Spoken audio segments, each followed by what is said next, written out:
Hello and welcome, ladies and gentlemen. Welcome to the Logitech Play to Win Series 2022 Grand Finals. And joining me on the panel today is going to be Kitty and Vice Wolf. So the two teams who are going to be taking part in the Grand Finals is none other than Union Gaming and WG Mistwalkers. Kitty, Vice Wolf, first off, Kitty, what are you expecting for the game? Do you think the top dogs, UG, will take a 2-0, or do you think we'll see an entire series here? Yeah, good evening, ladies and gents. So as Tara's question is, who do I think will come out on top? Well, UG has been extremely strong. I actually thought with Masters would be the contender to go against them. Mm-hmm. But then again, we did see yesterday was a 2-0, quite a strong victory coming in from UG. And with that being the case, I think they will run away with this game. Vice Wolf, what do you think? 2-0 or 2-1, or which side are you leaning towards? I think it's going to be 2-1 UG. And I think we'll see great matches, obviously.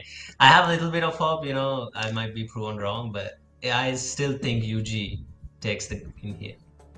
Okay, so for me, of course, I want Mistwalkers to take the win here just because you want one of these other. I mean, UG has been on top for such a long time, and you don't want, like, I think I spoke about this yesterday as well. You don't want one team dominating the entire time. So this basically saying that we want another team also to give a really good fight and take the win here, so that it gives a competitive scene good enough for each of them to improve of each other. But if one team is dominant all the time, the level of improvement or the rate of improvement is going to be significantly less than someone else winning all the time. So hopefully Mistwalkers will be able to take it 2-1, but we'll have to wait and see. Two great teams taking part today. We did see a very strong showing from Mistwalkers during the semi-finals against RG. It was very close on the third game. They made a massive comeback. I think it was 11. I think Vice Wolf and I was casting it was 11-5 or something, 11-5 at one point, and they came back and won it during overtime, right? And it went the distance as well, that game. So Mistwalkers obviously coming in with a lot of experience behind them as well. Both teams, in terms of players, right? They are boasting of players who have come from other esports titles as well, like CS:GO or Call of Duty or Overwatch, coming into Valorant. So obviously a lot of competitive experience, but in terms of what we have seen over the years, it has been UG dominating. But I think, Kitty, you mentioned that UG has lost once to Mistwalkers, right? I believe that was the case, yes. But if Defiance was playing that game, I'm not quite sure, because Defiance is not just the main control, right? He is also the IGL for the team.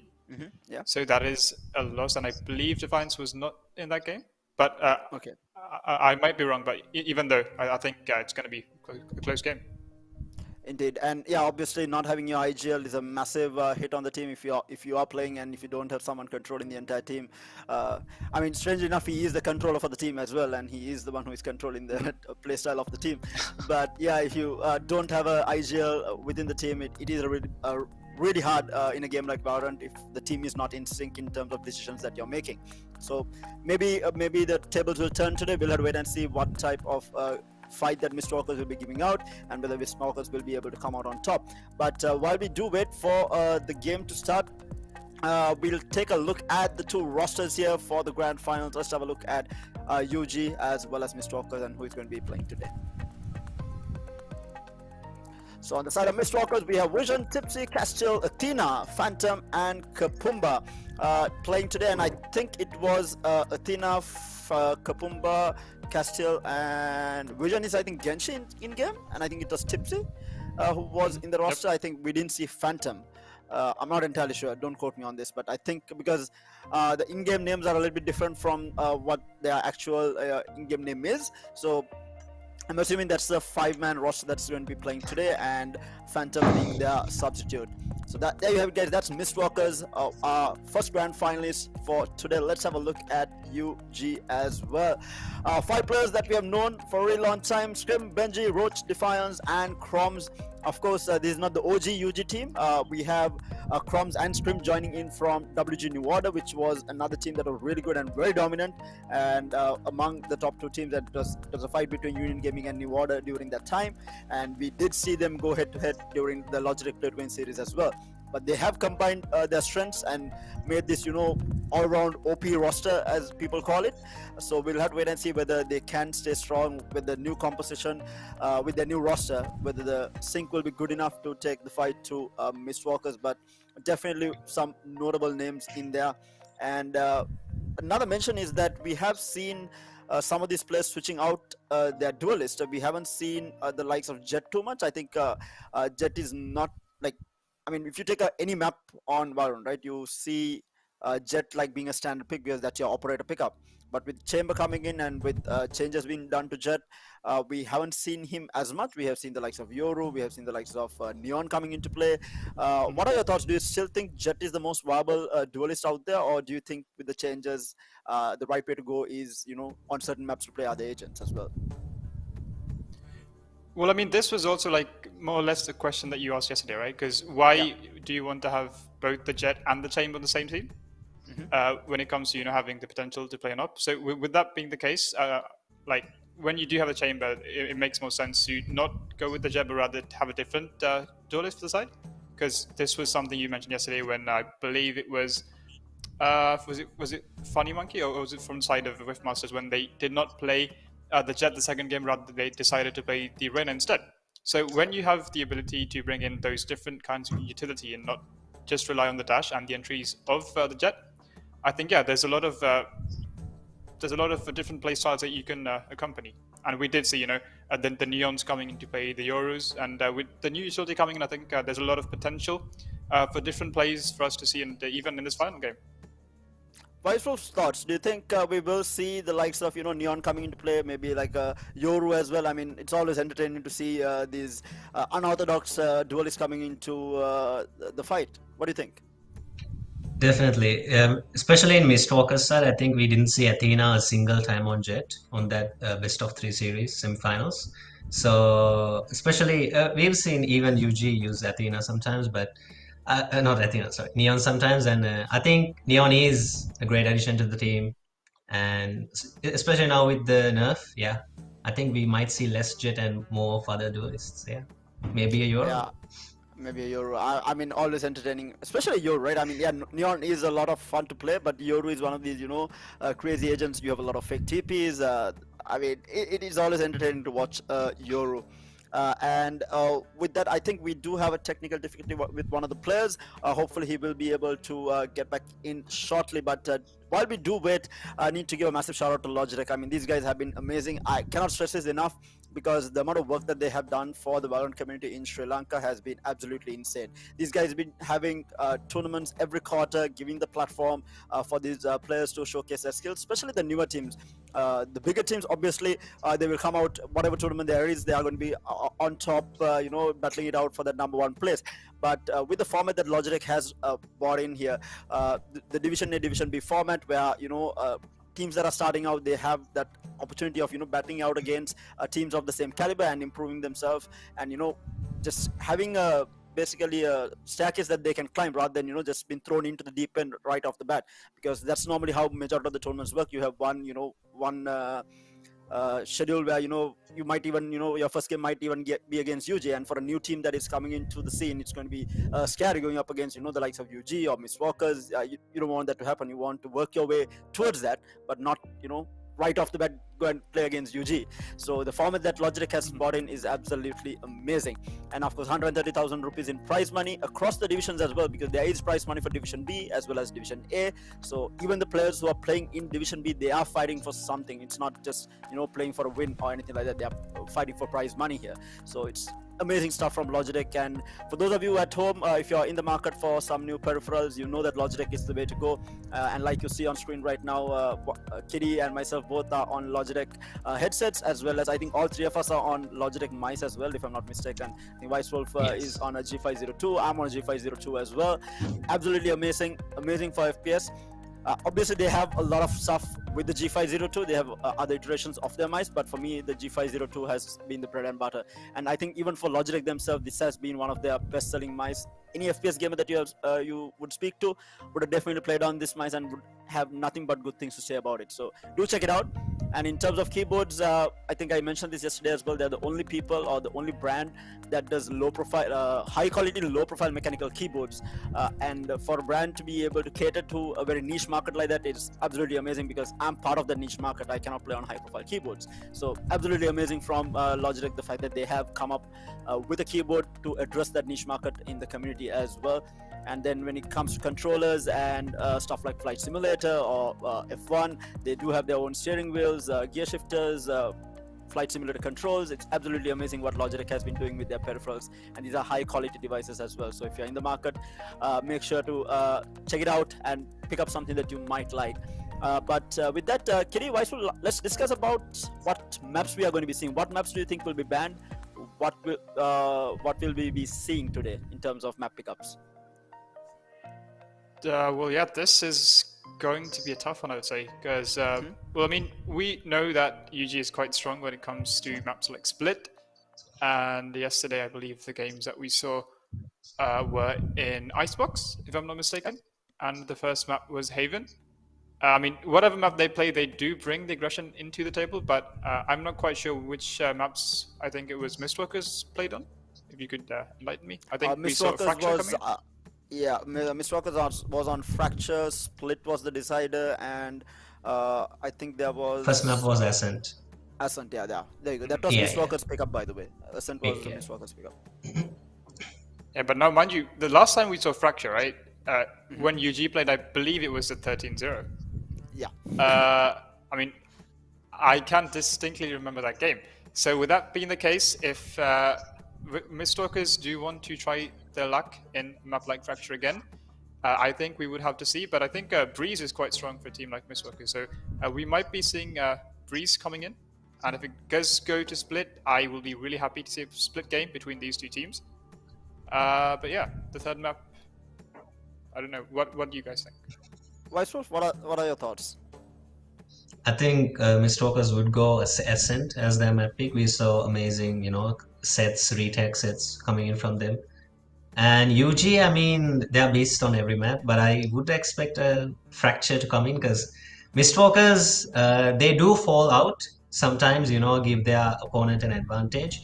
But if an opponent like UG takes that advantage, it's rare that they give it back, So Mistwalkers can't play their, comeback game. Coming back, yeah, the coming back game is not gonna happen this time, I believe, especially with a team like UG. So, yeah. Yeah, indeed. I think we did see during the semifinals where Mistwalkers had to come back from behind to regain momentum. And like you said, I think UG is not a team that gives away momentum that easily. Of course, there have been situations where they have lost to the likes of New Order at the time, then Crash Landing on You, previous team that was very strong in the country. Sadly enough, that team is no more. And Crash Landing on You was one of the teams that actually gave a really good fight to UG and actually ended up beating them as well. And that was, I think, VCT qualifiers in the region. So absolutely amazing stuff where, there have been teams that, have brought the fight to UG. But the question within the community has been whether the current roster in UG is beatable. Because they're so strong. They're the combination of WG New Order and the previous UG squad. So it's an extremely strong team. And whether there is anyone in the country that can give a good fight to them has been the question among the community. So today we might see that happening. We'll have to wait and see. But I think I really agree with what Weisswolf said. I don't think Mistwalkers can play the comeback game. They have to be on the ball the entire time to be able to take this game. And in terms of map pickups, right, I think one of the weakest maps that UG has had is actually Breeze. I think majority of the times that they have even dropped a map has been on Breeze and maybe on Bind. Bind is also very rare just because of the way that Crumbs and Strim play well together. I mean, Strim goes on the Sage and then Crumbs on the Raze. They play really well together on that on Bind. And the only time that they lost a Bind game was against Crash Landing on You. But majority of their losses have been, don't quote me on this, but from what I remember from the matches that I have watched, I think majority of the matches that they have lost has been on Breeze. So whether Mistwalkers is comfortable on Breeze or whether they will pick it up just to mess with UG, we'll have to wait and see. I mean, it's a tough doing a map veto against a team like UG, especially with the aggression. And I think UG was one of the only teams that I saw continuously hitting B site on Haven. I don't think they touched A side on attack the entire game, right? It was completely on B side the entire time, and out of which I feel like, I don't know, maybe I'm just a noob who plays the game. I feel like B side is one of the harder sides to hit on Haven, so a bit of a question mark there on how they executed it. I mean, it was amazing to watch. I think we saw a Roach pulling off a 1v3 at one point during defuse, I think. Yeah, a 1v3 on the window defense, right? On a post plant. Yeah, yeah. So and these it guys was, as you said, it was B and the garage push that we saw in most rounds coming in from their side. and I think Haven is not a map that Mistwalkers will be willing to let through. I think that has to be one of their bans. But you're risking letting maps like Fracture through as well, because like you said, we have seen UG on Fracture taking 13-0, and that was against Cloy or Crash Landing on You, as you all know them. And that, I mean, that was a really good team. That was a team that had beaten them before, and then taking a map 13-0 against a team like that, it's no easy task, and UG made it look so easy. And they were trolling the entire time as well, playing on Fracture. I have seen them on Fracture twice, and they were winning the game while trolling, you know, crab walking across the map, you know, stuff like that, and still, you know, being able to convert the round. So this is how good this team is. But having said that, obviously both teams have their work cut out for them, especially if UG had lost to Mistwalkers before. They are going to be even more careful coming into this matchup, regardless of whether Defiance was not there or not. I think they are going to be really careful coming into this matchup against Mistwalkers, because I feel like we are in for a surprise today. And yeah, I think we are still waiting on one of the players to reconnect. I'm just checking on it. Hopefully we will have the game getting underway shortly. Just unfortunate, I think the situation in the country, I guess power has been a bit of an issue. But hopefully we will get this player back online and we can get into the game. Yeah, I still don't think he's around, so really do apologize. Obviously circumstances as such. But getting back into talking about the game, in your idea, like, I mean, you've seen KD Whiteswood, both of y'all have seen majority of, I think both of y'all, I think, would have casted through Division B the entire time, Division B and A. In terms of players, if you can pick one specific player for one specific role, like say Jet, for example, who is the best Jet, who is the best operator, something like that. So first question is, who do you think is the best Jet? Do you think it is still Scrim? You're putting us in quite a tough spot here, Tara. I mean, it's opinions. It doesn't have to be right or wrong. It's just your personal opinion. People cannot, you know. Yeah, say it is opinions, but opinions can get, you know, make you friends, make you enemies. But I mean, yeah. So looking at who have we seen playing the Jet most times and not these past few weeks. So, I mean, obviously we've seen Scrim playing the Jet. We have seen Navo playing the Jet. I mean, like it being the staple pick, we've seen Deadshot playing the Jet. The names that I do remember. Who else? Weisel. Just try to, you know, collect the names before we make an informed decision. I think those are the best we've seen so far. No offense to anyone else, but you know. Try to be political. It's fine, man. Yeah. Just putting it out there, yeah. But yeah, I think those are among the best we've seen in B and A divisions. And funnily enough, you know, I think it was until yesterday we weren't even sure that Funny Monkey was Scrim, because I was actually saying that they've managed to find a substitute who's exactly like Scrim, just strolling around with those really weird crosshairs as well. And then we just got the confirmation from the admins that Funny Monkey is indeed Scrim. So yeah, that was a fun tidbit to know at the moment. But I mean, I guess it makes sense given the way that he was playing throughout those games, and we do know him to be one of the best shots in the game, as Terra always mentions, the best operator in the country, and quite understandably so, because we did even see yesterday, the past few days as well, how good he is with those big guns in his hand. So I guess, yeah, that answers your second question, who I think the best op... I mean, I knew that was going to be your second question, so I just answered it, you know, preemptively. Okay, so interesting fact though, but you did mention how good Nava was on the op yesterday, and I actually saw it, Yep. so I was pleasantly surprised as to how good Nava was on the operator yesterday, and I saw some insane flicks coming out from him. Obviously not every shot hits, because flicking with the operator is definitely one of the toughest things to do inside the game, and he was able to get off some really sick flicks, and but I still feel like like you said, I think Stream is unmatched in terms of playing the operator. His decision making and his aggression with Jet on the op, I don't think we have seen on any other player inside the country. And it is not just blind aggression as well. He makes it work, right? It's not blindly running into 5 players and dying off the bat, trying to show that you're aggressive. He's aggressive and he pulls it off, and he's able to get out as well after taking a shot. So definitely probably one of the best operator. I think one of the better contested agents would be, I think, Raze. I think Raze is heavily contested in terms of who the best Raze might be, because we have seen some insane Raze players inside the country. I think Chroms is among them. Obviously Chroms is among them. Then you have the likes of Icepeed. I mean, right off the bat, I'm like, names are not loading, but I'm pretty sure we have had at least 5 Raze men who are absolutely insane in the country. Do you all have any other names to add to it? Do you all remember we any have other seen, names? every time we see them playing on Bind, it's always the Raze. I mean, yeah, I mean, actually, those two are the first names that come into my mind as well. I'm pretty sure I'm missing out on 2. It's just that I haven't been casting the Logitech Play to Win series the entire time, so if I got through all the games, probably I might have remembered. And I think a couple of the players have left the country as well, and some of the players are not playing right now. So I think that might be the reason, but I'm pretty sure there were like 4 really good Raze men inside the country. But right now, in the current context of the 4 teams that we had during the semifinals, I think Chroms and Icepeed are just on a different tier when it comes to playing the Raze. And I think, yeah, we do have the game starting up, so it should be on screen shortly, and it will be Kitty and Weisswolf taking you all through the play-by-play for game number 1. I'll be joining you all with game number 2, but for game number 1, it is going to be Kitty and Weisswolf. So we will be able to see what the map is going to be, as well as which side each team is going to be playing on. And I'm of course definitely interested to see what the agent selection is going to look like, especially what Athena is going to be playing, because this man has not switched out from a Jet for the last so many years right now. Since Valorant came out, it's just been a Jet main. And then yesterday, or like rather the day before, I saw him not even touch the Jet, right? He was on Neon the entire time.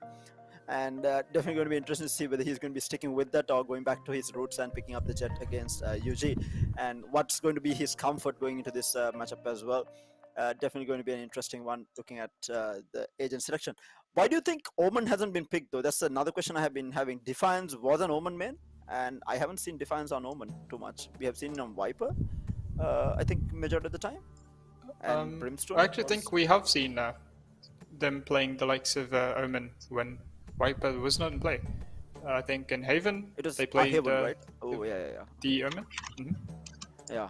I think a reason that it stuck in my head was UG was one of the only teams that didn't run the Viper on Icebox, and it was just Defiance on Omen, which they ran as the controller for Icebox, but now they're like kind of switched it over where Defiance has gone into playing Viper on Icebox. I think that was a question that I had yesterday. It just dawned on me that I never brought it up during yesterday's game. But yeah, they obviously all the teams are adapting, trying to get better and get to that next stage, and Logitech is providing them the platform to try things out, go up against the best within the country, and improve themselves to be able to compete at an international level. And I feel like Valorant as a esports site within the country, we have so much potential, and it is amazing to see Logitech doing so much of work to bring it out within these players as well. And the prize money, definitely a huge incentive coming into these tournaments. Obviously, win is a win. You really enjoy the win, taking down almost all the teams within the country and being crowned champions.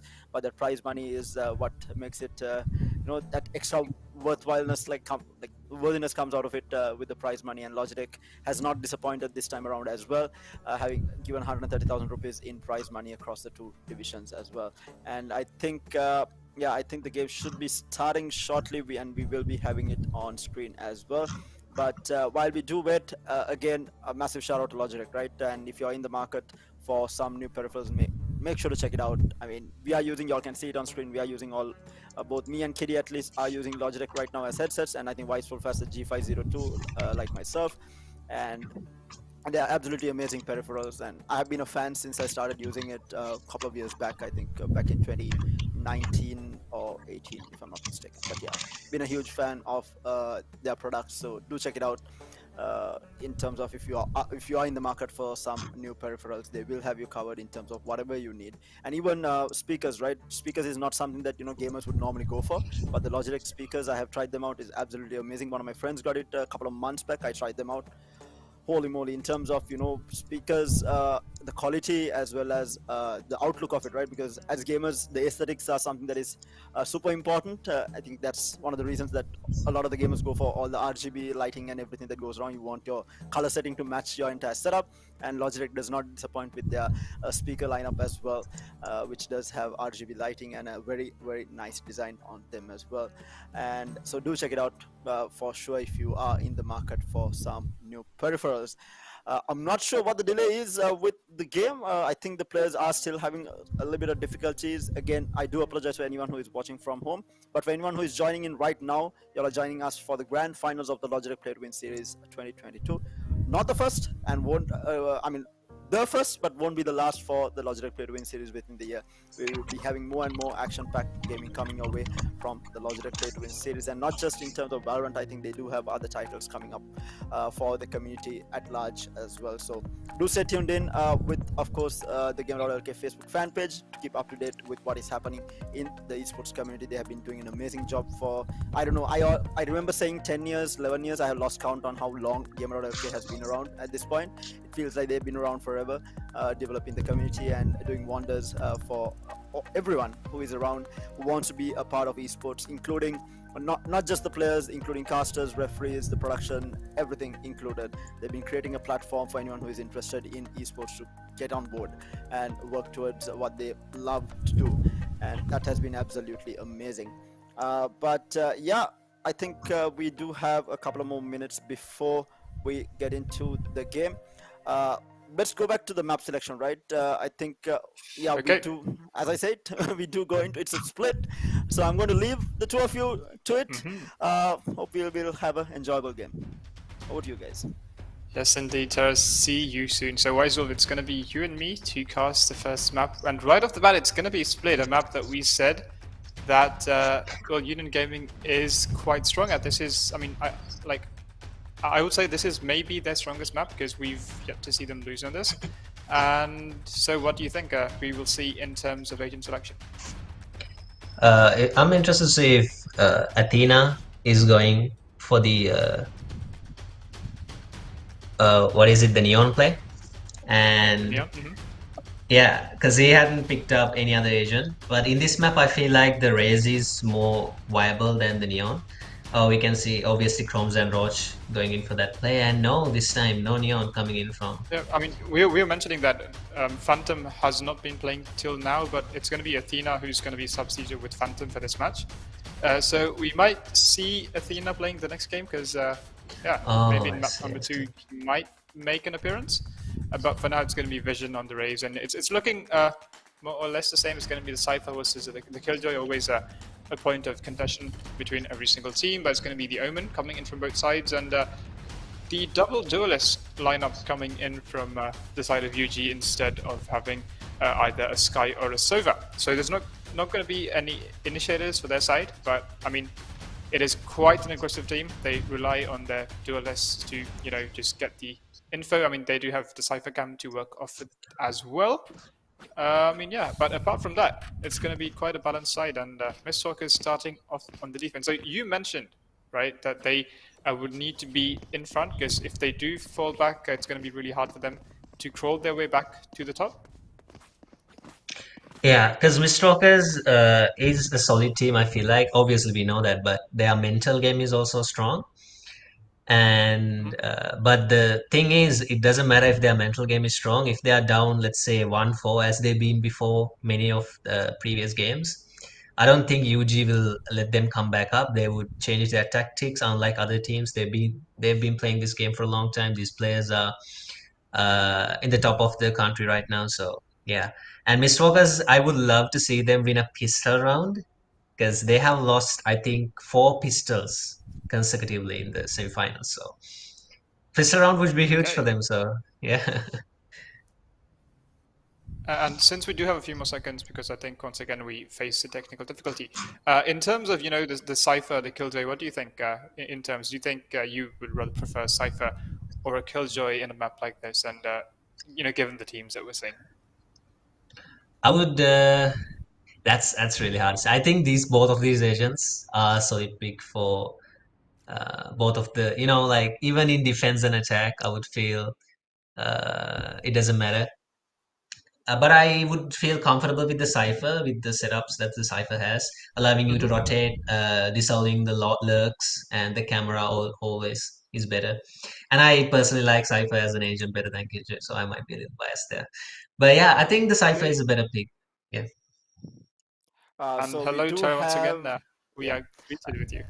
we do have a small technical difficulty. I think one of the players crashed, and they are rehosting the lobby. So until then, I think you all were discussing about the agent selection coming out from either side. Did I see a Sky in the middle of all of that on split?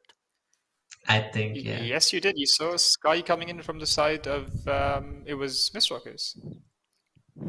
Unusual agent, don't you think, for split? I don't think that's an agent that we have seen too much of on split. I mean, if you do consider the initiators, right? If it's going to be a Sova or a Sky, I would rather prefer a Sky in a map like Split, because you got the short corners. The recons are not doing the best in a map like this. So I mean, like I think we have seen Sky before, but as you said, not much. Yeah, I think one of the better initiators that we have seen on Split has been the KO. I think that has been a very popular pickup. I think UG still picked it up, right? In the lineup, I think UG had the KO picked up. Nope. No. Okay, that's interesting. No because initiators. Oh, they have a no initiator lineup on side of UG. Okay, crazy. A double duelist lineup coming in from UG. Yeah, gonna go for that aggressive plays from the get-go, I would say. You love to see it. Indeed, I mean it's always But hey, entertaining. we were talking about. Yeah. I mean, yes. Go ahead, Tara.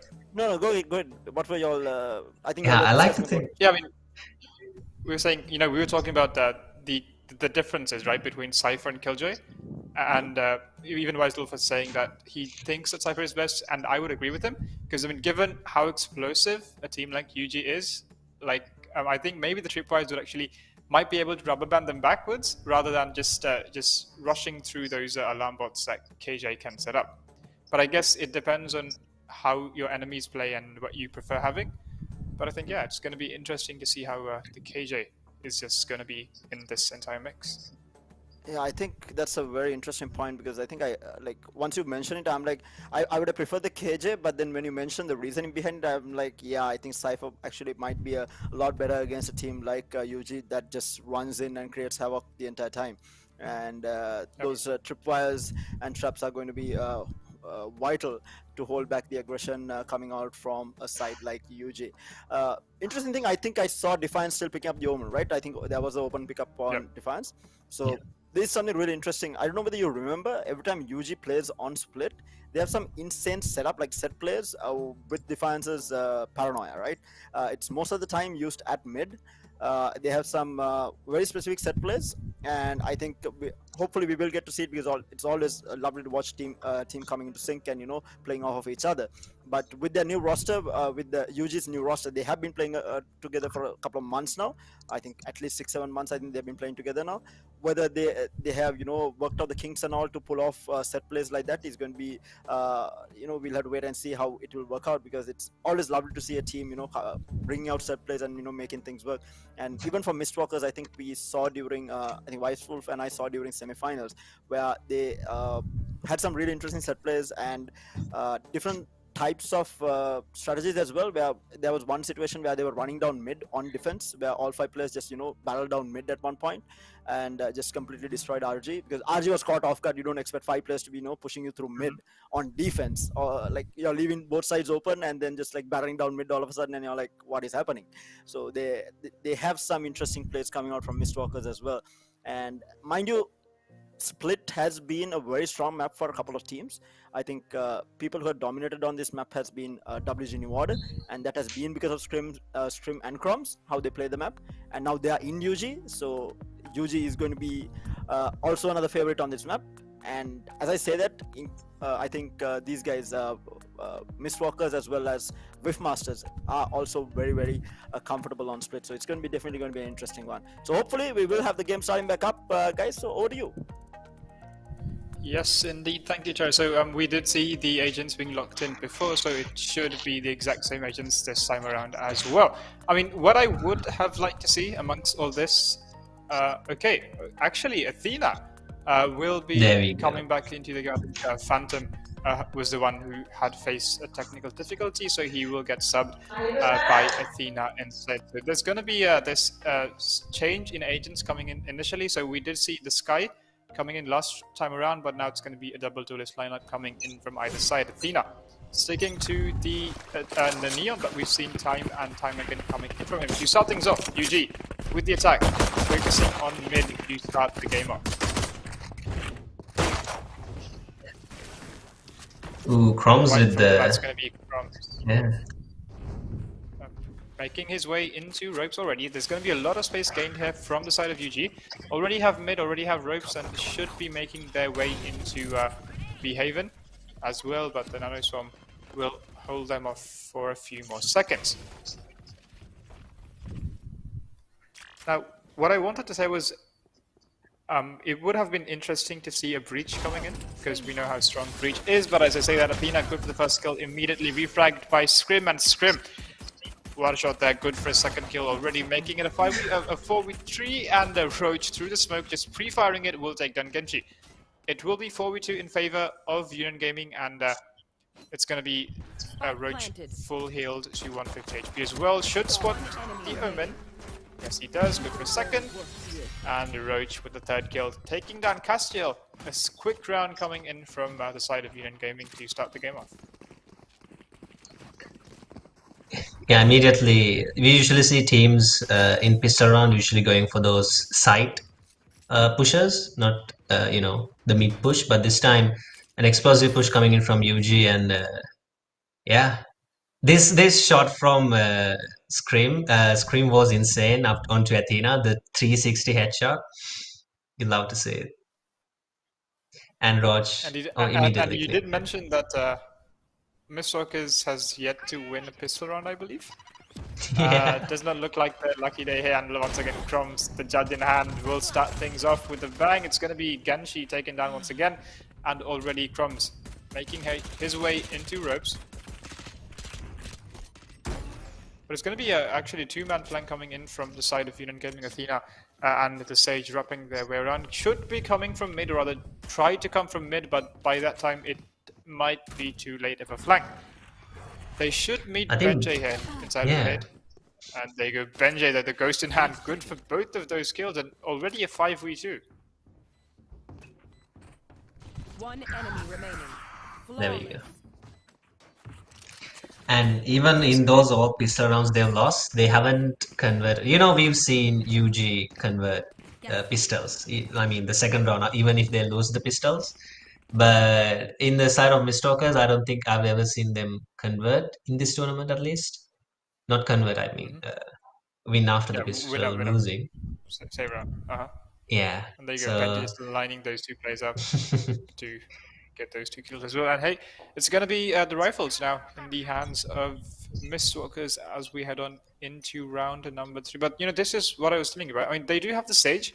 So far we've seen this aggressive mid push coming in. Once again, it is exactly the same thing that we're seeing, and Roach will take down the two players in mid immediately. It's going to be once again a 5v3. And comes the judge in hand.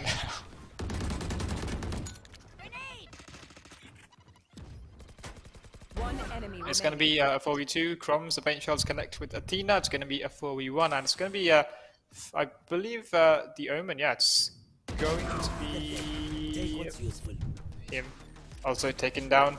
Quite a quick round coming in from the side of Union Gaming once again. That was the rifle round, the buy round coming in from them, but immediately falling to shambles against the aggression coming in from the side of Union Gaming. All 3 rounds, they ran the same strat. Go mid, go through ends, into the side. Cypher might be better because then you do have at least a trap to even hold them back. Because I mean, yes, they might shoot it, but even then, that's some sort of information gain for you. And you do have the Sage to work with, but I think they did try to wall it back up, but immediately Roach and I mean all the players from UG just immediately tore it down to shreds. So this time actually they decide not to contest mid, just hold on to those sides, but as I say that, Athena once again. This man with the judge just wrecking havoc in mid, and Scrim will follow the second kill. Somebody stop him. He's still jumping. There we go, Roach. Getting the frag onto Good Lucy, Roach. and Roach will make it a 5v. Will make it a 5v2 and comes in mid. The judge in hand once again. Good for a second kill. Absolutely unkillable there. The judge in hand for 4 rounds back to back.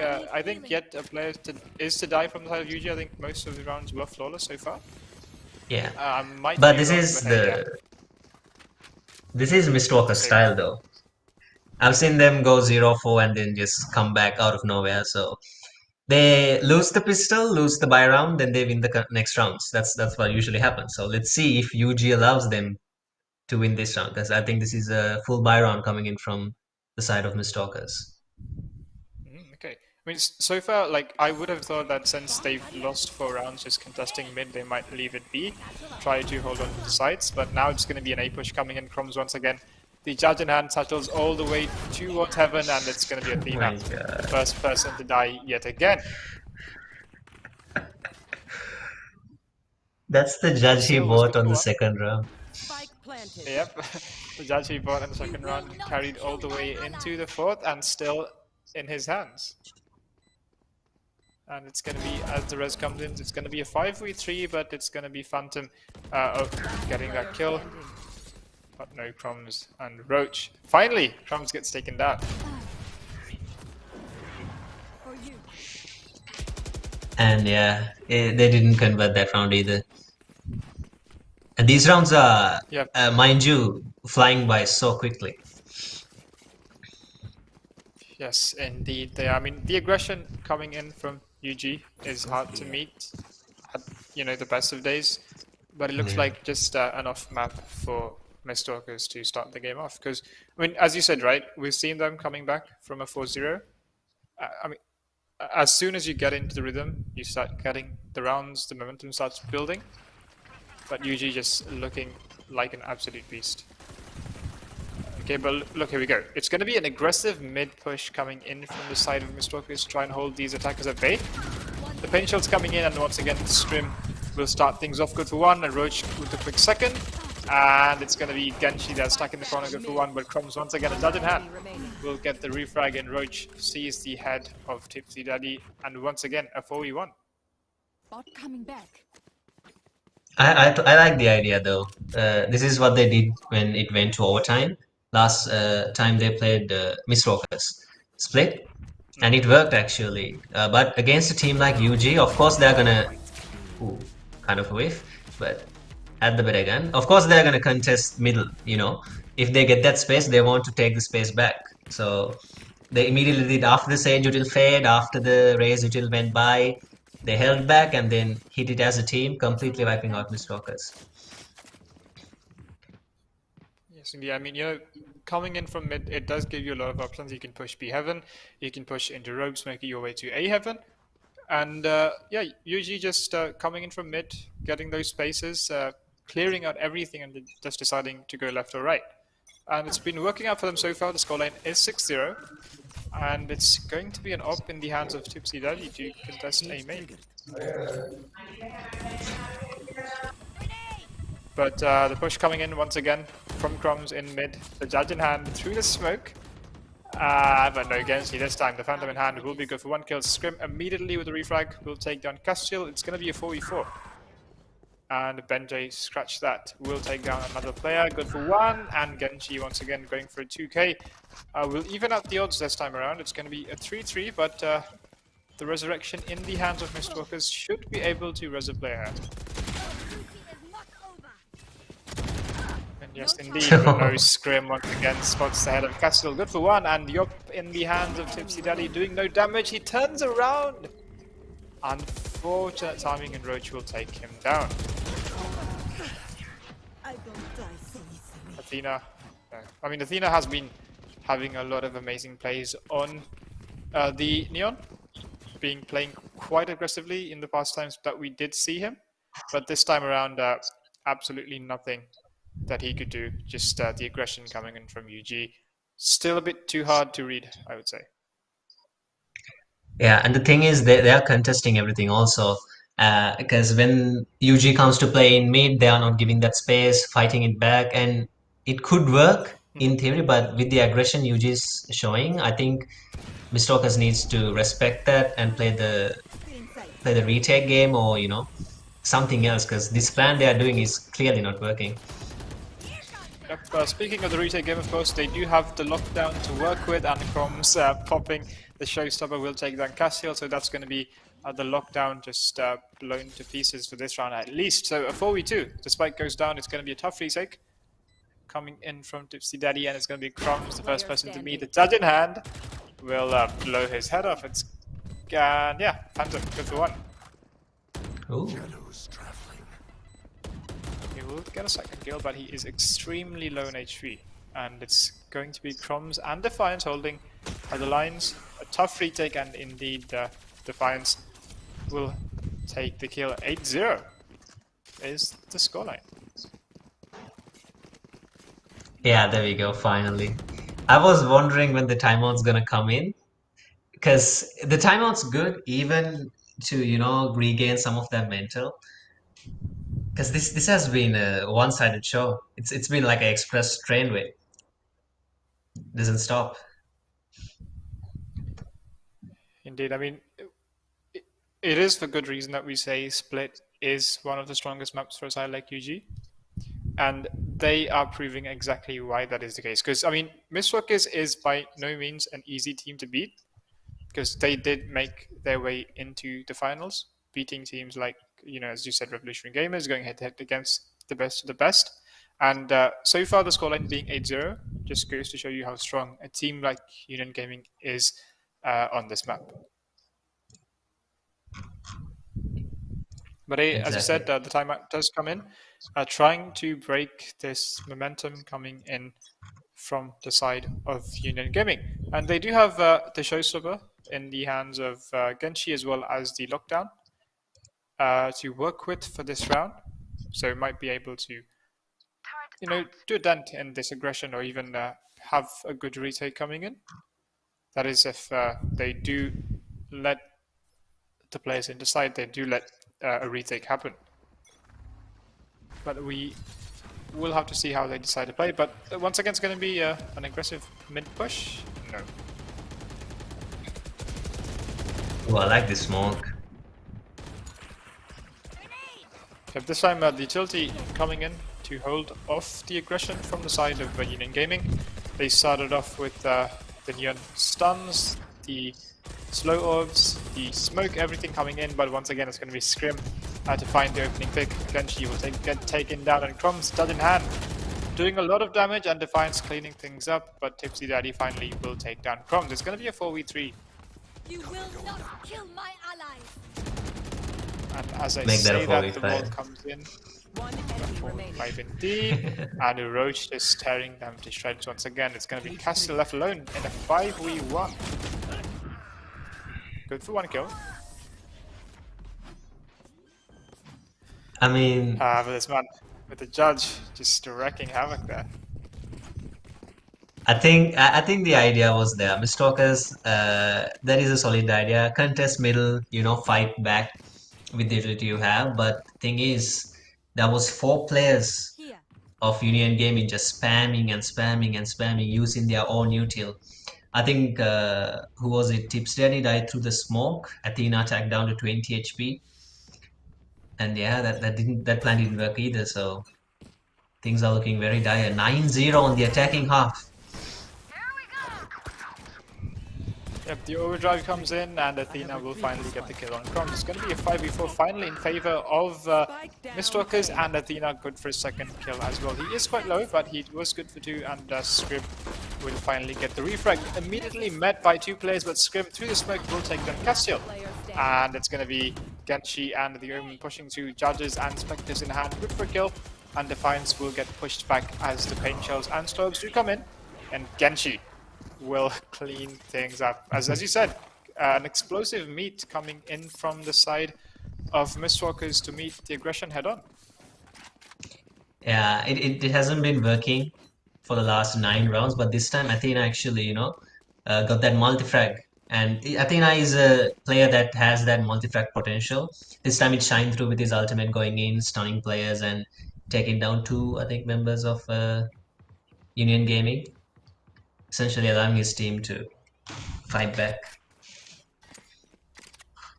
Absolutely. So with that round, it's going to be the first point on the board for the side of Mistwalkers. The scoreline is 9-1. 2 more rounds left. Will they make it 9-3, or will UG get a few more rounds on the board? We will now see.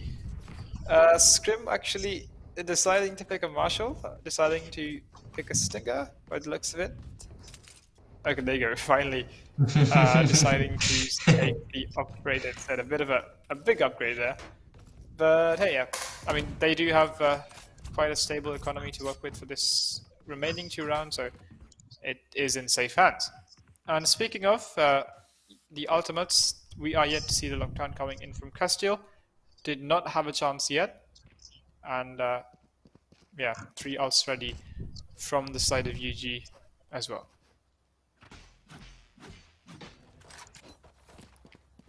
I mean, something that we did see yesterday, especially from UG, was how consistent they were in pushing B and Garage and Haven. Something that Terry mentioned during the opening as well. And we are seeing more or less the exact same thing tonight as well, right? Because most of these rounds, I mean, at least I think 7 of these 10 rounds, it's been a mid push coming in from them. Yeah. I think almost So, yeah, all rounds. Except the 2 rounds they hit. Yeah. Having, I mean, quite an aggressive setup which worked time and time again, so I mean, there's no reason to change it, I would say.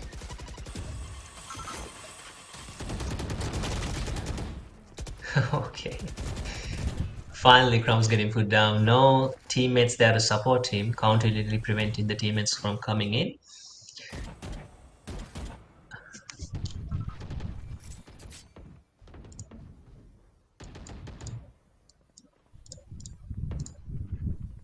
And UG decides to cut the noise for a little bit. Yep, Regaining back in middle. Advantage to Mistwalkers after quite some time, and UG, as you said, trying to bait out this cutting sound in mid, focusing still towards B, and the Cypher Cage does get dropped, so it's going to be Benjay's position made aware. But they do have the Neural Theft, they do have Roach with the Empress, and as I say that, it will be put to good use. But no, the Paranoia coming in, good for 1 kill, but Defiance actually manages to TP all the way behind. And in a 4v2, the Spike trying to get put down, but a lot of utility from the side of UG, rather from Mistwalkers to counter this. Roach good for 1. Athena will take him down. The Spike goes down, but it's going to be the axe in the hand of Roach, not the gun that he wanted. And yeah, 9-2. Mistwalkers putting a second round on the board. Indeed, and Last round in the and it all started with the kill on 2 Chromes, I believe, in middle. Yep.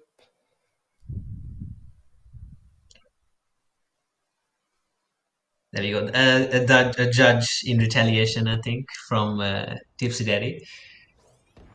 And it's 9-2. Even though they won the last, I think, 2 rounds. Yeah, there we go, Mistwalkers. The round and the one before. It's still 9-2. And there we go, like you said. Be able to make it 9-3 is yet to be seen, but once again, Chrome's going ahead. As you said, the side is left this time, so they do have the lockdown to work with, but Chromes will tag the KJ, and through the smoke will land a few shots on Genji as well. Ooh.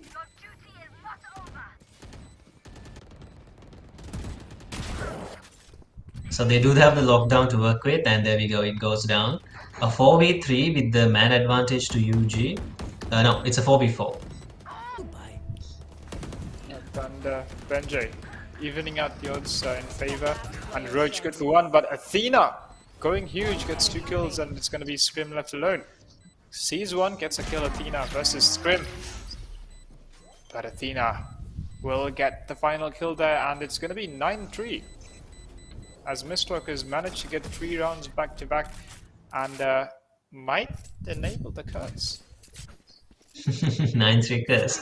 But to enable that curse, they have to break their pistol round curse, which we've not seen in the past 5 game maps we played. So I would love to see one curse broken and the other one activate. So amazing, yeah. I mean, yeah, they did win 3 rounds back to back. They do have the momentum, so maybe, just maybe, we might see that transitioning towards these 2 first rounds as well. But a nice shot there from Athena to end the first half. yeah, a little bit of flick. Yeah, we need to see those frags piling in from all their players. We know Castiel is a good site anchor, Tipsy Daddy. These are players that needs to wake up right now to lead their team to victory. Yeah, but the ball going in from Scrim in mid will get taken down immediately, and Genji will follow suit with the frenzy in hand. We'll take down Chromes. Finally, some payback coming in from Genji. It's going to be a 5v4 in favor of Mistwalkers, and Benjay will take Genji down in return. He is quite low in HP, but Scrim should be able to heal him back up. Yes, indeed.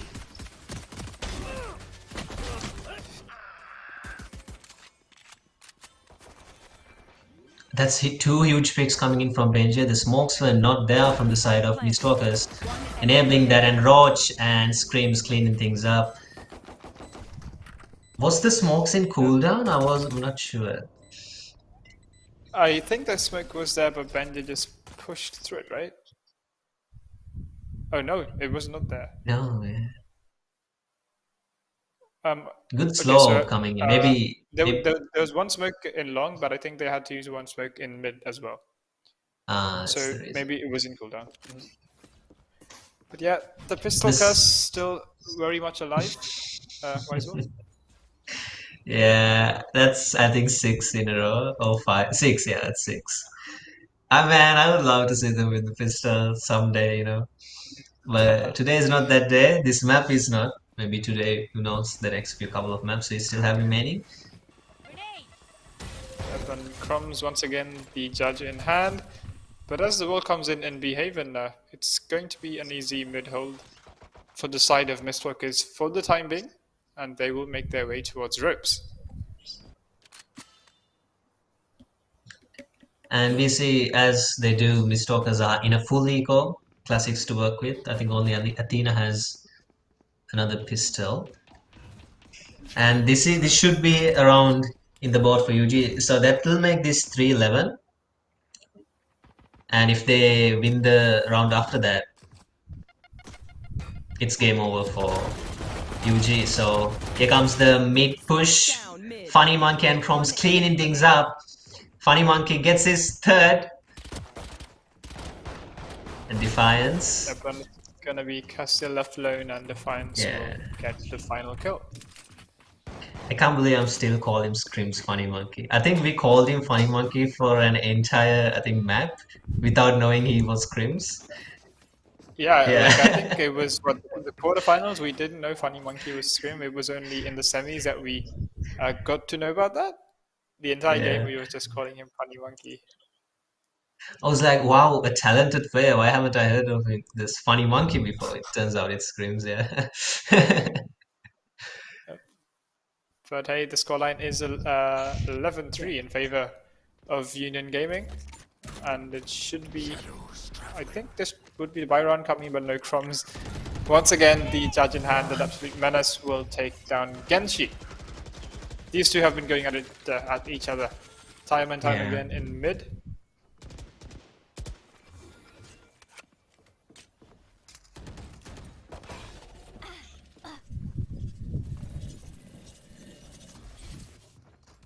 Ooh, the util didn't clear out Streams. Do they still clear it? Athena does. But no, it's not enough. He gets 2 with the Spectre. One enemy remaining. Castiel trading things out, but no, again another one. This man is unstoppable, even with the Spectre. And it's all down to Tipsy Daddy. needs Scrim quite low, but he does have the heal. But Tipsy Daddy will take down Benji. What? And Funny Monkey, or the Scrim, was quite low, but the headshot does connect, and Tipsy Daddy will take down Scrim as well. It will leave Defiance alone in this 1v1. Spectre in hand should be able to upgrade to a better weapon. But Tipsy Daddy already making his way towards A main should be able to take the spike, rather take the plant down comfortably. Yes, he does. Defiance is rather far away, so Tipsy Daddy has all this time to work with. The thing is, he doesn't know, as I said, that Defiance flying in from heaven as a Spectre to work with, and as I said that, how in the world he wins that duel? Just rushing into the site, just dropping down, and with the Spectre somehow manages to get that kill. And yeah, it's gonna be 12-3, and Union Gaming is on match point. Match point. I mean, it must be the confidence. We saw Screams just peeking mid with a judge.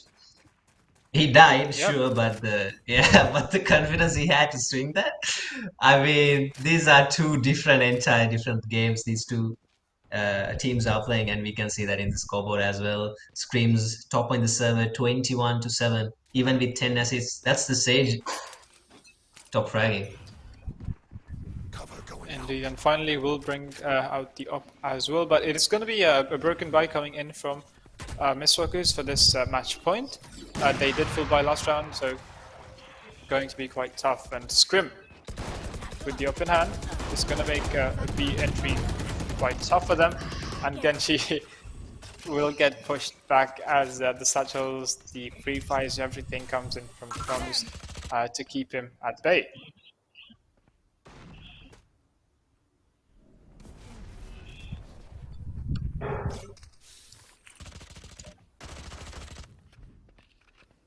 Bit of a freeze coming in from Mistwalkers. They don't have enough info. So we can see the Rays lurking in towards the A position, but Benji is still here. Watching. Indeed, I mean, they aren't quite sure where to push yet, because I mean, it's going to be... But I actually think the Rays managed to get into sight without getting spotted by Benji's camp, but Benji finally does spot Castle on the rotate, will take him down. So Benji's position is made aware. Genshi, good for a kill of his own, will take down Defiance. It is a 4v4, but Athena on the white swing will take down Benji. Favor, Mistwalkers. This time the smokes are around heaven, so they can't contest that. The rest comes into the Omen, and it's Chroms. Oh my god, the jump pick, he gets that. Of course he hits that. Genshi, he'll be frustrated with that. But mind you, Not that much of map the Omen is control. still in Haven. He did not get detected there, and indeed he will get the kill on Defiance. So it's going to be a 3v3 on this retake. We'll see with the refrag, and it's all down to Screams. He's not going to be able to do that. The operator in hand, not the best weapon for retake. And finally, there we go, Mistwalkers. Mistwalker is making it 12-4, and Benjay, for some reason, using the timeout. Yeah, trying to break them. Have a look at this, Benjay. I'm assuming he did hear the retake there, or the rotate there, because they were running in. But Crumbs, once again, the judge in hand will just jump and take the first kill. But Tipsy Daddy, the Spectre in hand, doing a lot of damage, and that will make it 12-4. Still far behind, but Mistwalkers do manage to take another round and put it on the board for themselves. Yeah, we've seen Mistwalkers come out in like down in the dumps. It was 8-4, I think 8-9 sometimes, but 4-12. That means they have to win 8 perfect rounds against Union Gaming, which is undeniably for now the best team in the world. So Mistwalkers, they have a tremendous task up ahead.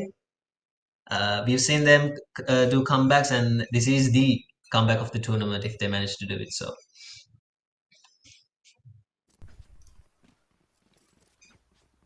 Absolutely, and we head on into round number 17. Well, it's going to be a pause coming in once again, trying to get things sorted. We should be heading into round number 17 in a while. Speaking of abilities and utilities and everything, the neural theft in the hands of Benji there, the Cypher, should be able to get any info once he does find a corpse, and it's going to be the TP in the hands of the Omen from Mistwalkers as well as the Resurrection. So they do have a bit of utility to work with, and they do have the better guns as well. Because UG, it was the bye round for them. They did lose a round, so they save heading on to the next round. But it's going to be Crumbs once again with the judge in hand. Was an absolute menace these past rounds, time and time again. So it is something that Mistwalkers should be aware of. And the Sheriffs as well. Roach, Benjay, Defiance, I mean, all of them have quite a mean aim. So yeah, they will need to be safe nonetheless.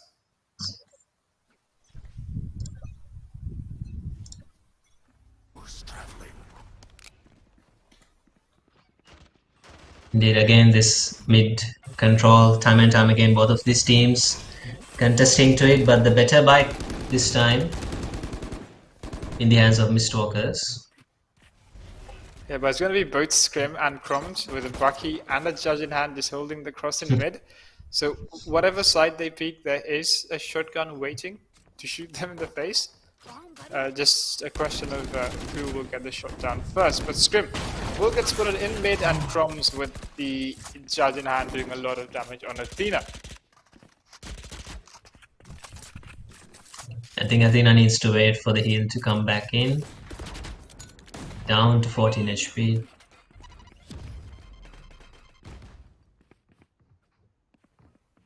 Indeed, and Heavy mid Crumbs presence. is quite low in HP as well. Scrim enabled, and there you go. Benji, the Sheriff in hand, speaking of the first kill to start things off. The refrag is there, Castle taken down, and with that, the lockdown should be good to push the remaining defenders off site as well. But there is space behind, which is where two players are waiting, and there you go, Defiance will start things off. But Kenshi pushing in, going absolutely huge, will get 3 kills. And the Pain Shells will take down Scrim as well. Yeah, and the ultimate coming in from the Killjoy. If there hadn't been the ultimate, there was, I think, 3 players, 2 of them with shotguns staring them down in B main, so in the B side. That's a good call coming in from them. Still has plenty of ultimates to work with, Mistwalkers, as Union Gaming does too. They have the Shortstopper, the Neural Theft, and the Omen TP available to them. Yep, should be able to make their way into site, and it's going to be an A push coming in from the side of Mistwalkers. Genshi settling through will go over all the abilities, but Benjay and Roach with a kill of their own.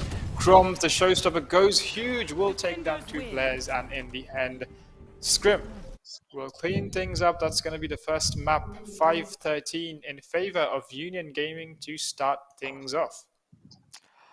What a dominant performance. I mean, we expected a bit of more of an even game, but I think it looked like Mistwalkers was showing signs of life, but I think it was a little bit too late in the day after having dropped the first half 9-3. It's a tough mountain to climb, and Union Gaming looks so much in form, and especially Roach as well as Scrim just firing on all cylinders, and Crumbs following close behind as well. Going to be a scary one for Mistwalkers going into this game number 2. Indeed. I mean, I am assuming that was the map pick coming in from Union Gaming, which is no surprise. I mean, they did leave Split and UG. I mean, Mistwalkers is thinking maybe they could go head to head against UG. Did not work out in their favor, but maybe map number 2 might be a bit more even. Indeed. I mean, obviously we want to see a BO3 series go the distance here with both the teams. Like, we want them to go head to head here, but right now it just looks like a Union Gaming show. Hopefully it will be stopped, and it will be Mistwalkers coming out on top in the next game. But I mean, that's all we can hope for. We want a good fight in the grand finals, but right now UG is making it look absolutely easy, especially since Roach as well as Scrim are feeling it today. I mean, you need to find these players on an off day to be missing, and they don't seem to be missing today. And I think y'all were mentioning how Scrim was holding down mid alone. I think getting 3 frags just before dying, just with the Spectre, I think at one point holding down mid, and just absolutely insane performances coming out from the entire team of UG. We saw signs of life, but it was just not enough to close out map number 1. But having said that, we'll be heading into a very short break before we come in with game number 2. Y'all are joining us live for the Logitech Play to Win Series 2022, guys.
Hello guys and welcome back to the Logitech Play to Win Series 2022 Grand Finals. UG taking on Mistwalkers here.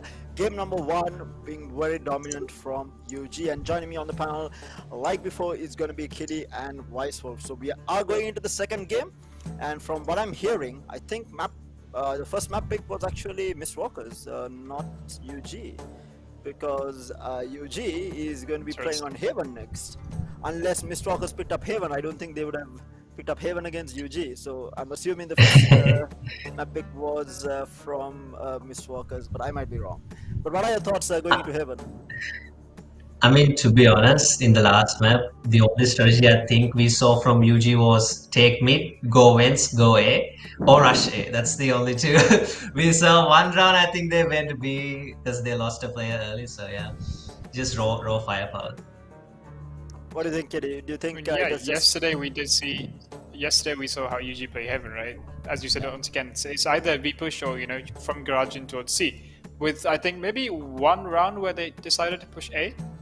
And given how dominant they were in mid, in split, as Wise Wolf did say as well, I don't think if it works, why change it, right? So they might do exactly the same thing that we saw yesterday. Indeed, I mean, yeah, why fix it if it's not broken? But I mean, if it is Haven, I'm really questioning this, how much Mistwalkers can do against UG because of the performance that they had during semifinals on Haven. It looked absolutely scary. It's like the same way that they played on Split, they played on Haven yesterday, and it was definitely scary, especially Roach Crumbs as well as Scrim, just diving in. They just go head first. They don't really care. They are so confident. The confidence just keeps oozing out of them, just taking every duel that they see, and I mean, pretty much 90% of the time winning the fight as well. And winning this, I think I spoke about this yesterday also. Yeah, there is a lot of strategy involved, but at the end of the day, you need to win the gunfight. You need to win those 1v1 gunfights. If you're losing those gunfights, you're not winning. What happens is with Valorant, if the firepower is at the same level, or if it's even on the day, then that's where the strategies come into play. That's where the different set plays come into play. But if on a particular day, if one team is not feeling it and the raw firepower on one team is really good, the strategy just does not matter at that point. And I feel like that's exactly what happened on Split. I think Vice Wolf was saying they were just running down mid. I was watching the game, they were just running down mid, they didn't really care.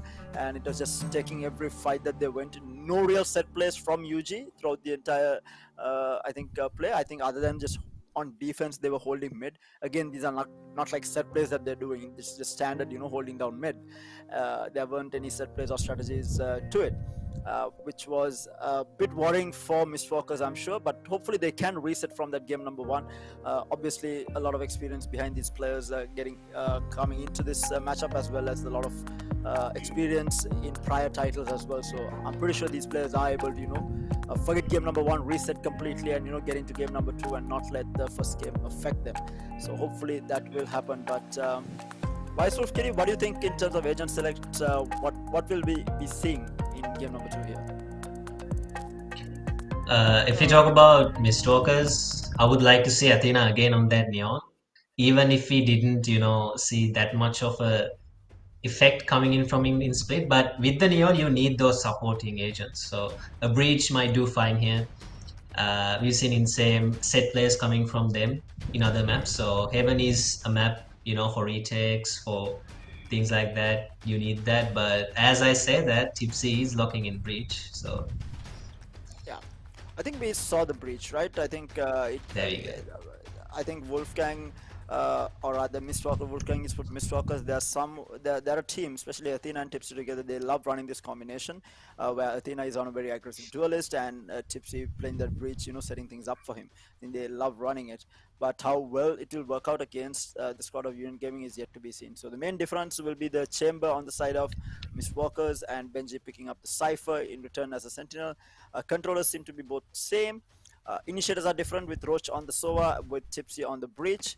And in terms of duelist, we have the Jet versus Neon battle happening. It's going to be an interesting one, but let us get into the game. It's going to be Union Gaming on the defense with Mistwalkers on the attack, and the push is coming towards this A side. Benji holding tight, and the flick on to Kenshi as well, getting that first kill, but Lucy managing to get the trade here. Jumping in, getting 2 kills already. It's a very aggressive push coming out. Roach paranoia up. It's a very fast entry. Destructive, and Scrim missing absolutely everything. Gets shut down, and almost a flawless. And I think for the first time in the tournament, actually, as Wise Wolf was saying, they managed to actually win a pistol round. It's not something that they win, right? Because Yeah, something as Wise Wolf was saying, as a statistic, you know, they lost absolutely every single pistol round that they've been playing so far. Oh, this was not just in today's match. You're saying across their matches. Yeah, across Division A entirely is what he said. Oh my god. Okay, so this might be the turning point that they needed. It might be, and interesting, they do have a fade as well, something which we haven't seen them doing before. Oh, Kenshi with the shots. Athena in the meantime will find Defiance as well. Already a 5v3 might be a flawless. Roach coming in, gets a lovely headshot, gets 2 actually on Castile as well. Will get traded out finally by Genshi, and Lucy there leaving Scrim in a 1v3 here. Paranoia at the ready for Lucy. Here's the sound, uses the Paranoia, goes in. They are pushing him. Needs to be careful, there's a shot in hand, but he will get shut down. Getting the second round on the board as expected, with minimal damage being done to Eco. Yep, it's going to be a quick 2-0 coming in from the side of Mistwalkers to start things off. A good start from them, an explosive start, comparing how map number 1 split went was not in their favor, but this time starting off on the right foot. But this, of course, is going to be the first fire round coming in from the side of Union Gaming. And I will not be surprised if they actually decide to push in from mid, because we know how aggressive they tend to be even on these defensive rounds. So always something which we can expect. And as I say that, the paint shells will come in. Chrome speaking this wide, but he will get concussed immediately. And Athena pushing through will get 1 kill. Defiance was good for the refrag, but Lucy will take him down. Roach good for 2 of his own. Roach good for a 3rd. And it's going to leave Genshi alone in a 1v3. I mean, Roach, we did see him getting a 3k. Roles were reversed. He was in the window. He did get 3k in the exact same position. And yep, it's going to be Genshi alone. Might actually be able to rub from behind him. Should spot Roach. Yes, he does. An easy first kill for him. Looking for Scrim as well. More damage. Damage is what they're looking for. Does get decent enough. I mean, 3 picks on the rifle round. They're going to be happy with that from the side of Mistwalkers. But now we are going to be seeing the first buy round coming out from Mistwalkers here on full rifles. Union Gaming is going to be on a broken buy here because they did end up losing 3 rifles. Yep, quite an expensive round for them, but I will not be surprised if Croms actually decides to pick up a judge, because he did have a lot of value with the judge last game as well. But I mean, there you go. Scrim to finish things off, and looking to be another A push coming in from the side of Mistwalkers. Yeah, and I expected it is a broken buy. We have the Hunter's Fury going off. Croms in the meantime will find Athena. That's the first player falling for Mistwalkers. 1 rifle down, Scrim holding a very tight angle. Gets tagged down. That was, I think, Tipsy Daddy getting tagged a little bit there. Yep, and mind you, the Hunter's Fury did already get used, so that's going to be one thing off the board without doing minimal damage to the side of Mistwalkers as well. So should be able to, you know, get a plant down without worrying too much. And Lucy will take down Croms as he peeks from A main, but Scrim will contest, but gets taken down through the smoke by Tipsy Daddy. It's going to be even numbers. And Genshi and Castle as well, quickly tugging things in their favor. Benjay left alone in a 1v3. I mean, we were talking about resetting from a game. I mean, this is probably one of the best resets that I've seen in some time, because it seems like Mistwalkers are firing on all cylinders. They don't seem to be missing. They're taking these fights, showing a lot of confidence going in. But let's see what Benji can do here. What sort of damage? Gets 1 on Genshi. Does get tagged up here from the fade. Yep, absolutely looking like the team WG at the moment, but Benjay no only 2. Still manages to get Tipsy Daddy there, but Castle will finally finish it off, making it a 3-1 here, off to a flying start the side of Mistwalkers. Indeed. Was that a save round coming in from the side of UG, or did they actually try to force it? Because they forced it, okay. Yeah, and with that, this will be the save run coming in from the side of Union Gaming, so should probably be 4-1 at the end of it. But again, it's going to be crumbs with a Bucky in hand, so always something you need to be considered about. Yeah, 34's coming out as well from Genshi there on the chamber. And I think Athena does have his ultimate, but he has decided to buy up. He might not be using it and keeping it for another round here. But again, a lot slower in terms of the push coming out from the side of Miss Walker this time around. They've been showing a lot of aggression, but they have changed up pace right now. And this is something that you want to see, like different strategies being used, keeping the enemy guessing as to what they might be doing. But the presence is being showed towards mid here.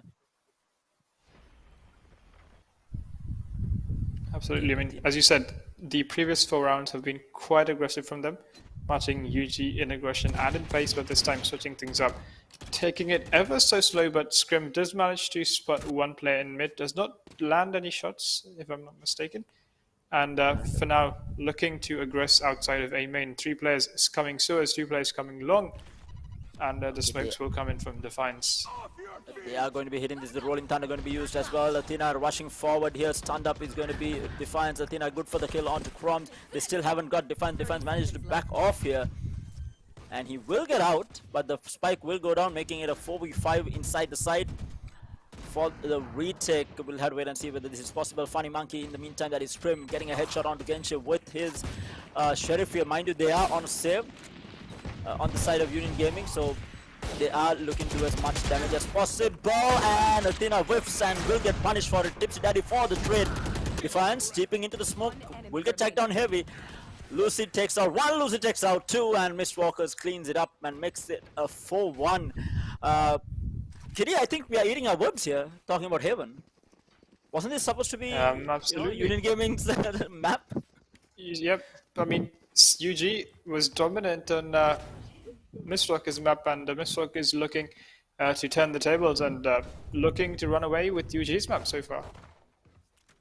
Yeah, we might still have a really good grand finals in our hand here if Mistwalkers can keep up the momentum and not give it away. I think that's what is important, not to give away any momentum to the side of UG. But again, a bit of a broken buy. We have a Bulldog in the hands of one of the players. I did not catch who. Yep, but this time around it's going to be quite an aggressive A push coming in. Benjay will be the first line of defense. Should get spotted here by Athena, but the question is who will be first to get the kill. Athena pushes in, Benjay good for 1 kill. Spots Lucy as well, will be good for the kill. Athena gets a kill of his own. Scrim through the smoke gets 1, and Crumbs following with the right kick of his own. It's going to be it's going to be Tipsy left alone, but satcheling through the smoke. Crumbs will take him down. 4-2 still ahead is Mistwalkers, but quite a good reply coming in from UG. Yeah, that might be the round that they were looking for. It looked a bit one-sided so far, but Benji here yet again. This man holding down sides is absolutely insane. Probably one of the better sentinels in the country. Just making sure he at least gets 1 kill before dying, and this time around he did not even go down, managed to get multiple picks on entry here. That's exactly what you want to see your sentinel doing, and Benji just delivering at that point. This is going to put Mistwalkers on a broken buy here. They are going to be halving it with a couple of sheriffs and full shields.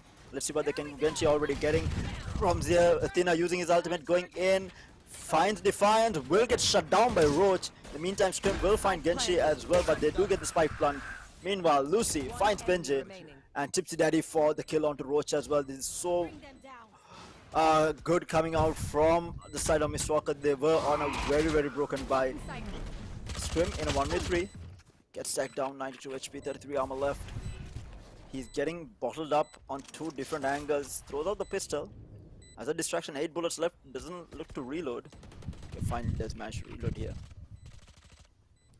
But I mean... Looking like an easy round here for the side of Mistwalkers. Scrim has a tough retake here, and 2 players taking 1 from top, 1 from bottom.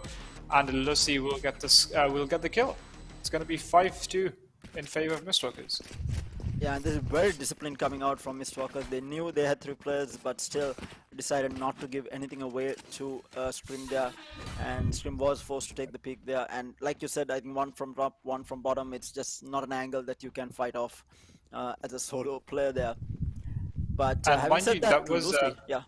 Sorry, go for it. That was the save run coming in from Mistwalkers as well, I think. Yep, it was. They were on a couple of sheriffs only, and I think maybe a random bulldog somewhere in the middle. But yeah, they were on a pretty much a save there, or a half buy if you want to call it, because they were on full shields and all. But this time around, it's going to be a bit Okay. of another split coming out. We have Athena pushing through a long, while two players are huddled up outside of garage. And meanwhile, Scream has popped his Blade Fury as well. Yeah, but this time it's going to be a save coming in from UG. Just these two teams going back and forth between who has the better guns and not.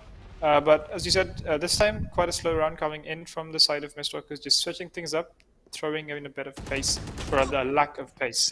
Towards it, Roach will get tagged through the smoke as the two players do push in through garage. Roach, I think one of the only players to actually have a rifle in hand for this round from the side of Mistwalkers, but look at this, the Blade Storm in hand. Scrim was good for one kill and Roach will follow suit. In the end, Scrim does get taken down by Lucy coming in from Ceylon, where the remaining players of Mistwalkers actually are. The TP goes through. He will transfer his location towards Ceylon, or rather towards CT. Should be able to catch one player off guard. Yes, he does. Lucy good for 2 kills, and immediately the table's turned. Benjay left alone in a 1v3. Indeed, and that is going to be Benji taken out again. Mistwalkers showing composure here. There were numbers down there, but still managing to turn things around and just showing why they do deserve to be here, because I think a lot of people would have been questioning after that game number 1 what Mistwalkers were actually doing in the grand finals, but they're just proving why they are one of the best teams in the country, if not the best. And who knows, they might be crowned right now the best team in the country as well at the end of the grand finals. We'll have to wait and see. But this is going to force UG into a broken bye here.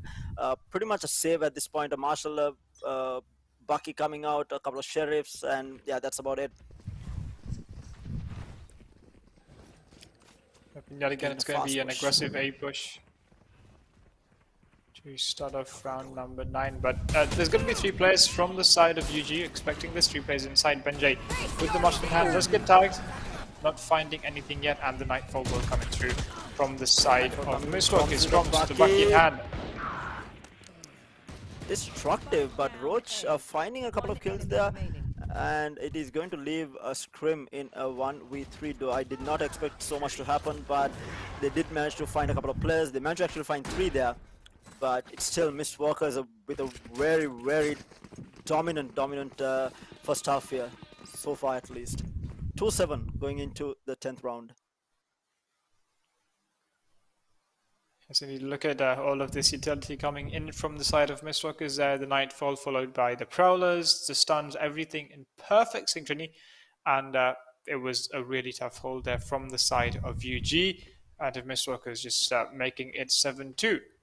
Looking really good at the moment, and they do have the Tour de Force as well as Rolling Thunder to work with for round number 9. It's going to be Scrim getting stunned, getting pushed, and look at this amazing push coming in from Athena, sliding through, will take him down. The op not being put to any use in Tipsy Daddy, and Lucy will follow with kills of their own. The defense getting shattered here, already a 5v2. Yeah, I think I know the problem that UG is having right now. Mistwalkers is giving them a taste of their own medicine. It's just absolute aggression coming out from Mistwalkers, and Union Gaming is like, but this is what we are supposed to be doing, you know? I think they're not used to someone. They're like, this is not something we're used to. Nobody does doing this to us. And then Mistwalkers comes out, and you're like, you know, we can play that game as well. Meanwhile, Defiance looking for one, does not find it. Castle shuts him down, makes it an 8-2, and Mistwalkers just good God, Union Gaming needs to be questioning themselves right now, and this is not looking too great for them. Indeed, Mistwalkers just plowing through those defenses, takes down Scrim with an up, not something you see every day, and not something you see so quickly into the round as well, but it's going to be 8-2 in favor of Mistwalkers. And once again, it's going to be a save round coming in from UG. They do have the Showstopper, they do have the Hunter Suri to work with, but if they do manage to get anything out of it is the question. And we head on into round number 11.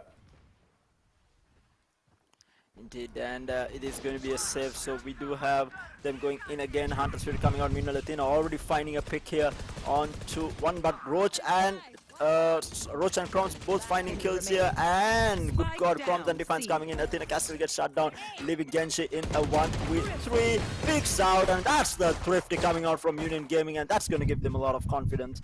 They were getting molded down, but I think they were great, like Brook there, because I think at least 4 players were already in C side when the push was coming through. Actually, all 5 players were in C side when the push was coming through.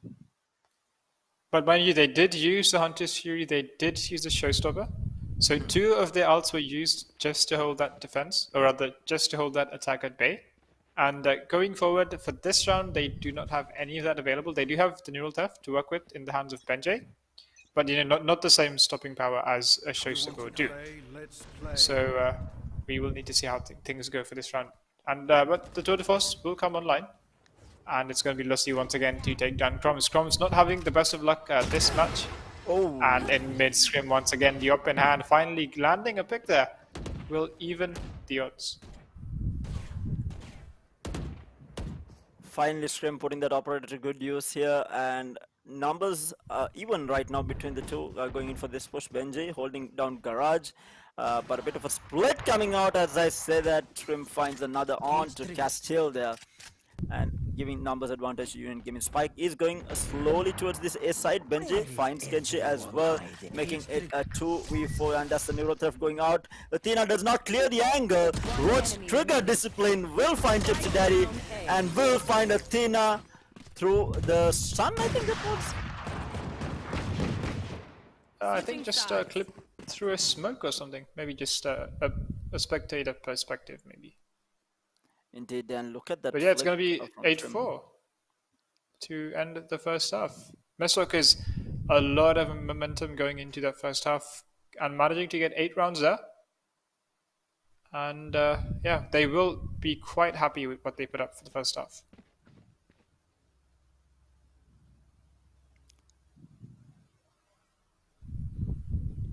Indeed, Lucy did go quite huge there, 18-5, which is something that you want to be seeing. And Athena also holding up his end, had some really good entries coming into site and getting a lot of kills. And it's going to be 8-4 in favor of Mistwalkers as we head on into the second half. This time, WG on defense, UG on attack. UG, quite an aggressive team yesterday. We saw them entering from B and Garage time and time again. Yeah, and once again coming in towards B. Does get tagged down. Chroms rushing in with the right clicks will shut down Kenshi. The trades are going to happen though. Lucy and Tipsy Daddy both finding trades here. Looking for more. Roach inside the side. Gets stunned up. He's going to find Castile, but Lucy and Athena to clean things up, leaving Benji in a 1v3 here. I think the aggression has been met. I think we have found a team that can match the aggression of Union Gaming, and Mistwalkers are putting on an absolute show here. Absolutely. Looks like UG has met their match, as you so rightfully said.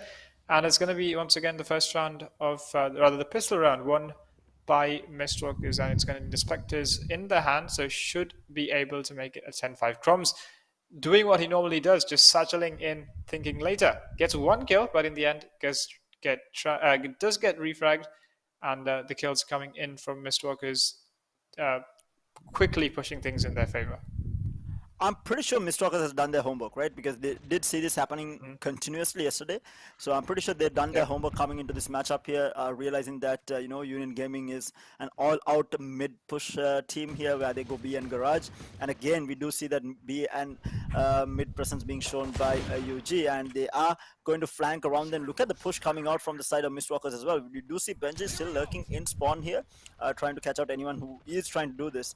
But right now, things are not looking that great. Lucy, in the meantime, will find Funny Monkey, finds another onto Chroms as well. Athena, in the meantime, finds Roach outside of C actually, and leaving Benji in a 1v5. What a buy round coming out, and Athena for the final kill, and that's a flawless, getting into double digits. Mistwalkers looking to close things out here.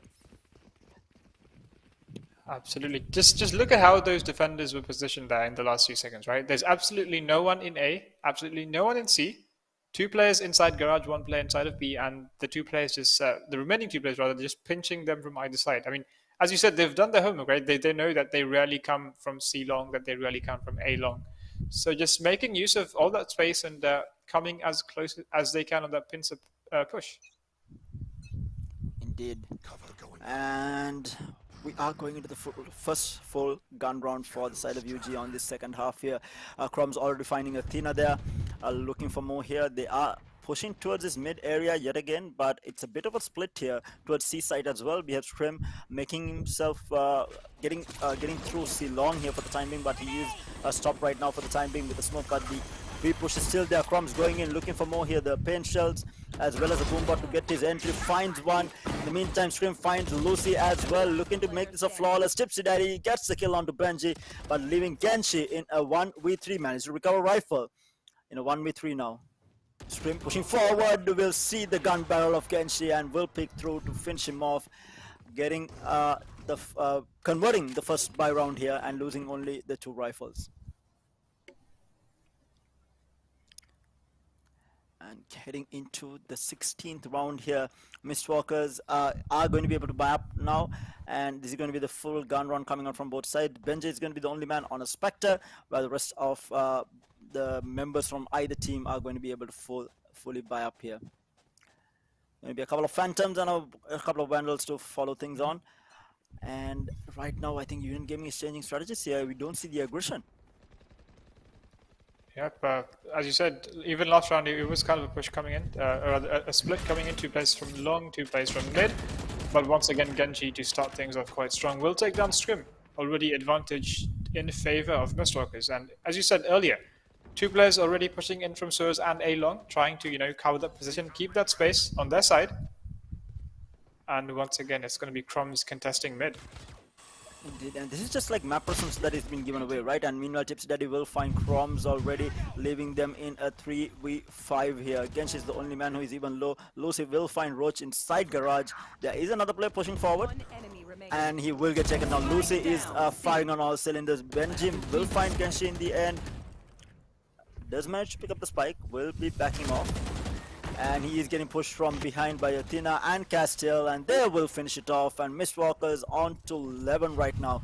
And I mean, what can I say here? Like, yeah, the Union Gaming strategy did work out yesterday. Their mid push, but the problem with that push is that if you are halted even for a while, like if you're slowed down even for a little bit, you have so many players. If the other team is reading you, they are going to be pushing from the other side, and that's exactly what they're doing. They're leaving Lucy to anchor down on C side, and they are pushing out from A through Sewers and Long, getting that map control and getting a lot of presence on the map. And it's just bottlenecking UG into this mid area, and they're just faltering completely. And again, the push coming. And once again, all this position gained from C long will get the orb in the hands of Tipsy Daddy as well, 1 point away from the Rolling Thunder once again, and will head back out. You see, look at this sheer confidence coming in from just pushing, getting the orb, and getting all of that done while expecting UG to not push that. I mean, I think Mistwalkers are doing something right to keep UG on their toes, and it is working out for them to scoreline. Yep. Yeah, indeed, because there isn't a lot of teams who can stop the aggression of UG, and Mistwalkers have successfully stopped the aggression that we have seen out of a team like UG continuously throughout the tournament.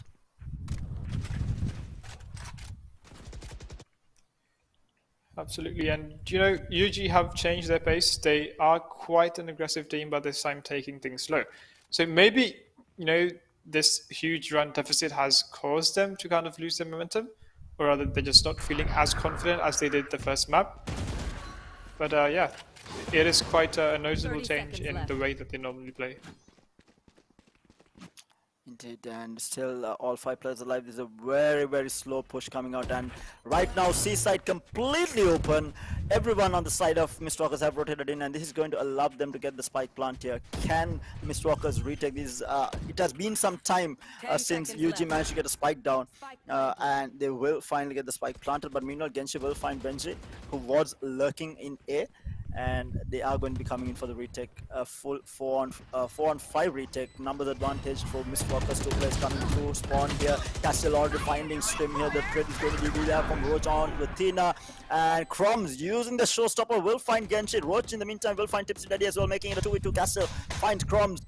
Getting into the side, Lucy will find Roach as well. Now it's just going to be Defiance, gets paranoid up as well. I mean, he's going to be pushing through, will find the kill onto 1, but it's going to be too late because it was half. and that is going to be Mistwalkers getting on to match point in this game number 2. We do have a grand finals on our hands, Kitty. Yes, indeed, we do. Mistwalk is giving us one heck of a game here tonight, and I do have to ask you a question. What is map number 3, Tara? I'm not entirely sure. I hopefully I will have that information before we get in to the break after game number 2, and we will be able to tell everyone who is watching at home as well. But I also want it to be a surprise because right now nothing is going the way that we predicted. Indeed, UG winning in WG's map. WG demolishing UG right now in their own map, and looking to end it. I assume in a 13-5, it's going to be broken by once again. Heading on into the match point, coming in from Mistwalkers, so they should be able to clean things up right here and right now. And once again, I think a technical pause coming in, so just a few more seconds to wait to see how this round unfolds. But looking at what we have available, Benji does have the neural theft in his hands, but to meet it, it's going to be the Rolling Thunder in the hands of Tipsy Daddy, and even the Tour de Force in the hands of Genshi as well. Indeed, and again the push coming out from Athena and Tipsy Daddy along outside of C here.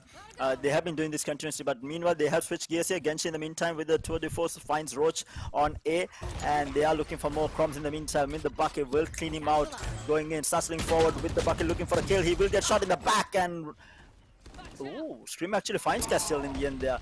Rolling Thunder comes out as well. They are pushing forward. Athena will clean him up. Kroms will find another, but Kroms finds another with the bucket as well. And leaving Mistwalkers in a 1v3. The last man surviving, trying to come in here. It's going to be losing. This man has been on fire though. Uses the smoke, but shot through the smoke is going to be Benji, and Union Gaming gets a round on the board here with a very, very broken buy and a very interesting round. And that was the first time that they hit A the entire time that they have been playing Heaven. I think the first successful time. I think. Yeah. They. Yeah. I mean, Chrom's there with the bucket in hand, managing to get 3 kills, and then the neural theft coming in Lucy's position just revealed. I mean, as you said, Lucy did have quite an amazing game. I mean, 28-7, a huge round, but even then, unable to win in a 1v3 against UG. But heck, it's gonna be 12-6. Mistwalkers on match point yet again, and Genshi to start things off quite strong. Immediately 2 kills with a Guardian, and Lucy will follow a third. UG already in a 5v4, and scratch that, make it a 4v0. I mean, what can we say about the side of Mistwalkers right now? What a comeback, what a performance on this game number 2 here. It looked very shaky after that game number 1, but game number 2, it was a completely different team from Mistwalkers. Absolutely stunning performance. Vice Wolf, I know you were watching the game. What are your thoughts? I mean, Kitty and I just followed the game the entire way through, but what are your thoughts, Vice Wolf? I think I was the curse because any map I was in, they didn't win the pistol. But damn, oh my god, like this was that's what I said. The curse was their pistol round. They solved it, and you know what? Yeah, that was an amazing map coming in from them. I especially love the Breach and Neon plays coming in from Athena as well. Yeah, all great map. Yeah, indeed, and I think that's something that Mistwalkers have done continuously, not just this tournament. I have seen them play throughout the last so many years now, and it's something on Haven that they continue to do, where they use the Breach and whichever duelist that Athena is playing at the time. Normally it used to be the Jet plus Breach, but now it's the Neon plus Breach. Makes it a little bit more faster getting into that orb, creating that space on C long or A long, and they did continuously on this map as well. And UG's strategy on going for that mid push just fell into shambles just because of pure map control coming out. They have 3 players on the side of Mistwalkers just clumping down on mid, holding down that B side, and mind you, 1 player is holding it from garage and the other 2 are coming from either side, from A as well as C, holding down the B side completely, whereas everyone else is just pushing and flanking from the other side. It was extremely hard for UG to find a place in that map, and Mistwalker did an extremely good job in making sure that they did close out that map. And it is 1-1 in this grand final. Definitely going to be an entertaining 3rd game here, and this is exactly what we wanted for the Logitech Play to Win Series grand finals, for the first Logitech Play to Win Series 2022 grand finals for Valorant, and these guys are delivering in absolute spades here. But with that, we will be heading into a very short break. Dude, stay tuned in with us. We'll be coming back with game number 3 and the decision of who is going to be crowned the number 1 team in the country for Valorant. Stay tuned, guys.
Hello and welcome back, ladies and gents. Y'all are joining us live for the Logitech Play to Win Series 2022 Grand Finals. UG taking on Miss Walkers here, and we are going to be heading into game number 3 here. And again, joining me on the panel is going to be Kitty and Vice Wolf. Okay, so we don't know the map right now. I said I want to make this a surprise, and I didn't ask for what the map was as well. What do you think the map will be? What do you want to see as a map, guys? I mean, we've seen Split, we've seen Haven. I would like to see a Fracture or a Breeze, to be honest. Vice Wolf, thoughts? I think a Breeze or an Ascent would be good because that is Wishmaster's one of, I think they have set players on Ascent as well. So in my head, I would like to see, Wishmasters gain that upper hand over an undeniably dominating team like UJ. So yeah. Indeed, I'm going to go with the other way. I really don't like Ascent. Even when I play it, I don't like the map, so I'm not going to even talk about it. Fracture, I really do love, and so I do like Breeze also. But Icebox still, sits right there in my heart as one of the best maps. And mind you, I think I was telling Kiddy also that I casted the longest Valorant game in Sri Lanka on Icebox, which was 40 rounds, I think. I forget, I think 38 or 40 rounds on Icebox.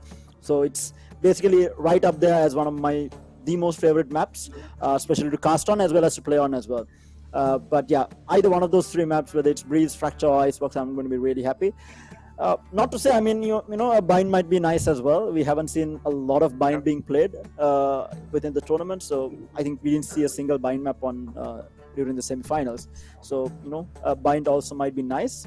I think we did see Breeze, we did see Fracture.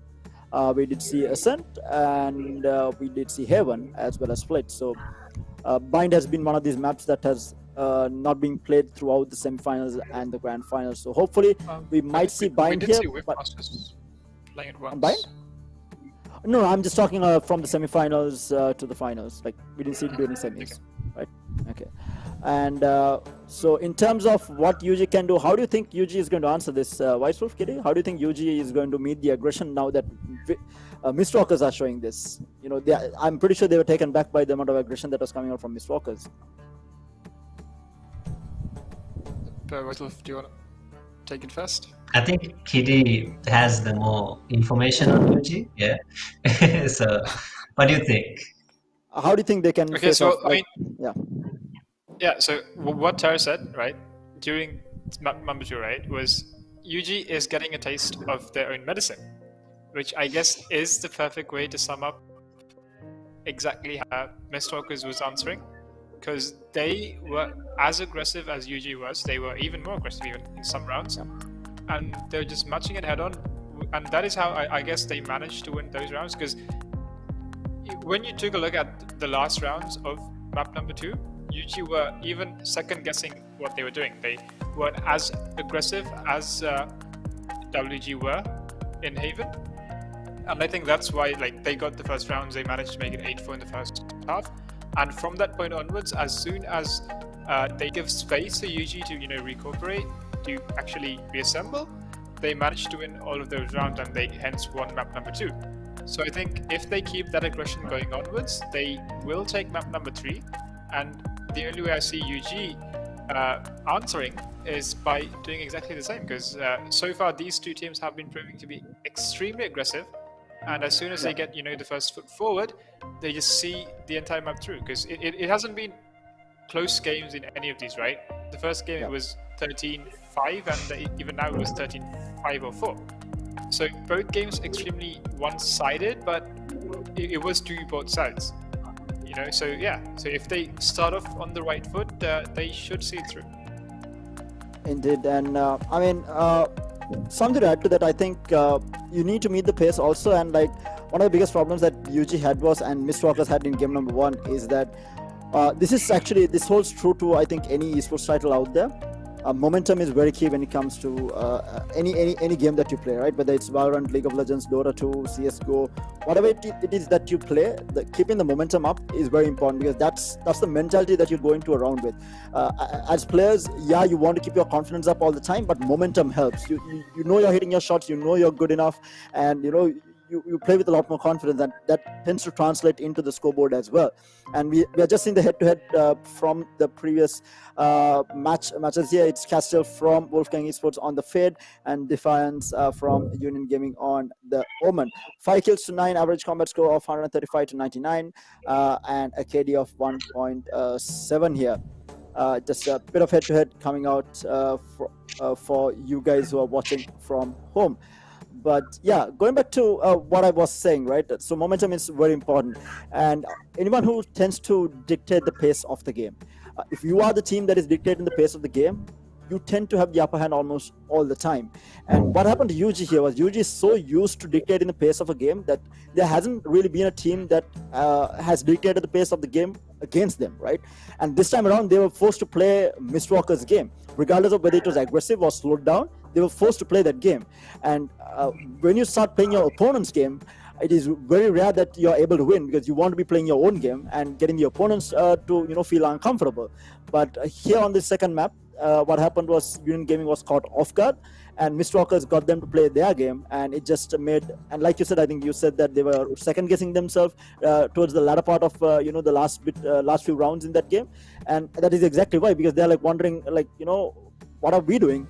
We are being forced to play this way, it's not working out, and they're being forced to go slow, and this is a very aggressive team being forced to slow down, and it's very uncomfortable for them, and Mistwalkers was just able to dominate it. So second game is going to be about who is going to be dictating the pace of the game, and whether it's going to be switching, because what happens in Valorant is the momentum can switch just like that. 2 rounds will 2 round wins will all that is needed to basically change the momentum.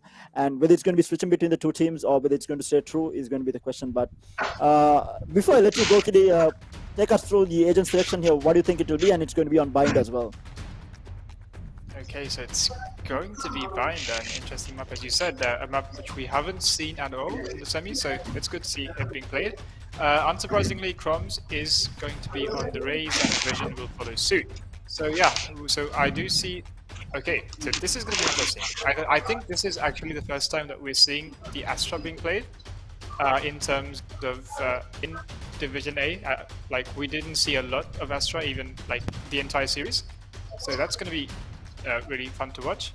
But yeah, sometimes we do see Defiance picking the Viper on Bind, Yeah. but this time they're deciding to go with the Omen instead.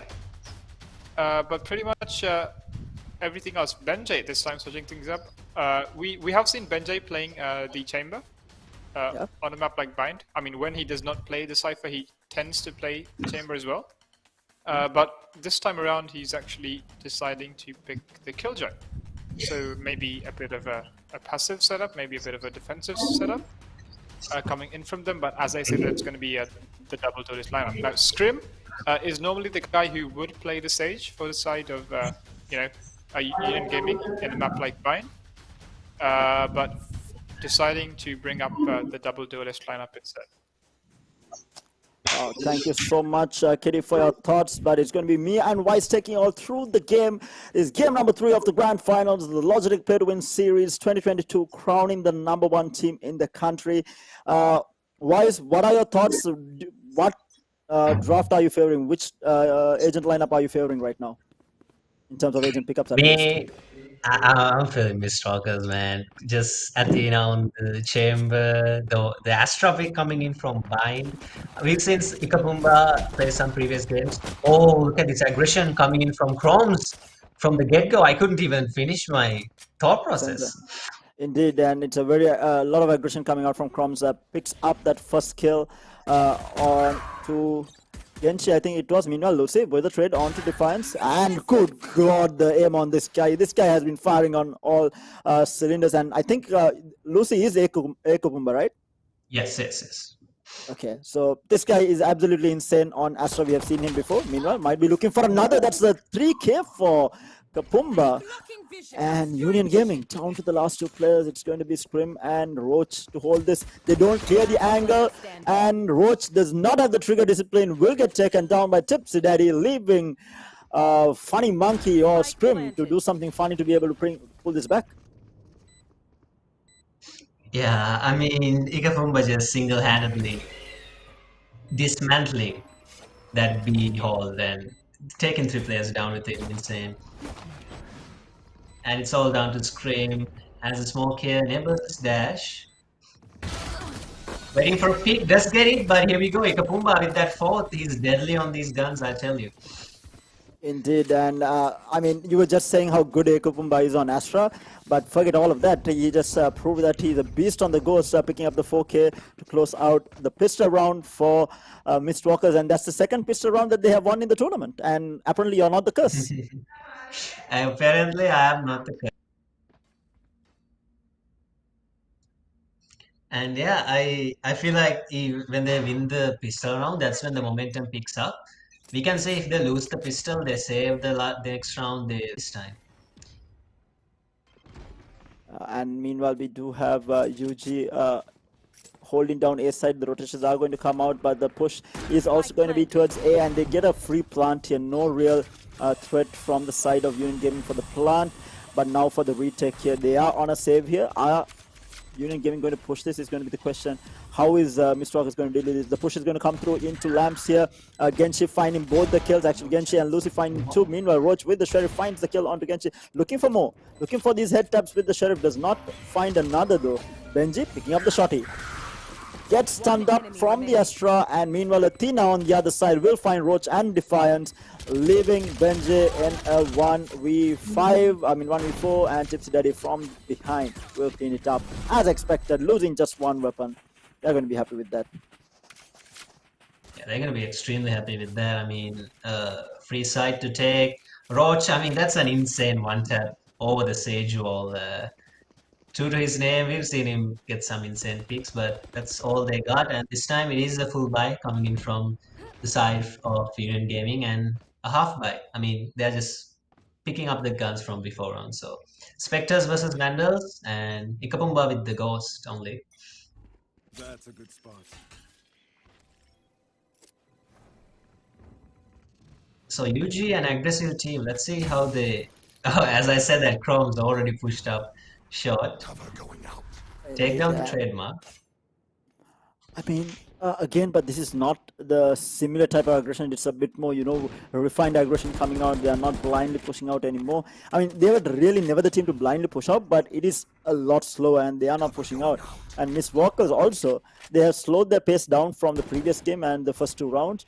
They're running into full rifles in the hands of Union Gaming, so they are playing this a little bit more careful, looking for picks, looking for damage more than winning the round here. Push towards coming in towards this A side here. Proms inside Lamb, so might be able to find one. Will get traded out immediately. So that's one rifle recovered, and they will get the plant down. That's very important to get the plant in these bonus rounds, and they will get it, giving themselves some extra cash for the next round. Do they expect Athena to be short though? I think Athena pushed out before from Showers also, so they might be expecting it. But now for the retake, Scrim did find one here. It's a 4v3 in favor of Union Gaming. Athena moving closer little by little, and he will pick at the right moment, and Miss Walker will get cleaned up, though it's going to be Scrim and Benji to clean up the last two kills. And Union Gaming did manage to convert their buy round, and Miss Walkers obviously not too bad. They managed to get two rifles, but obviously they want to get more done here.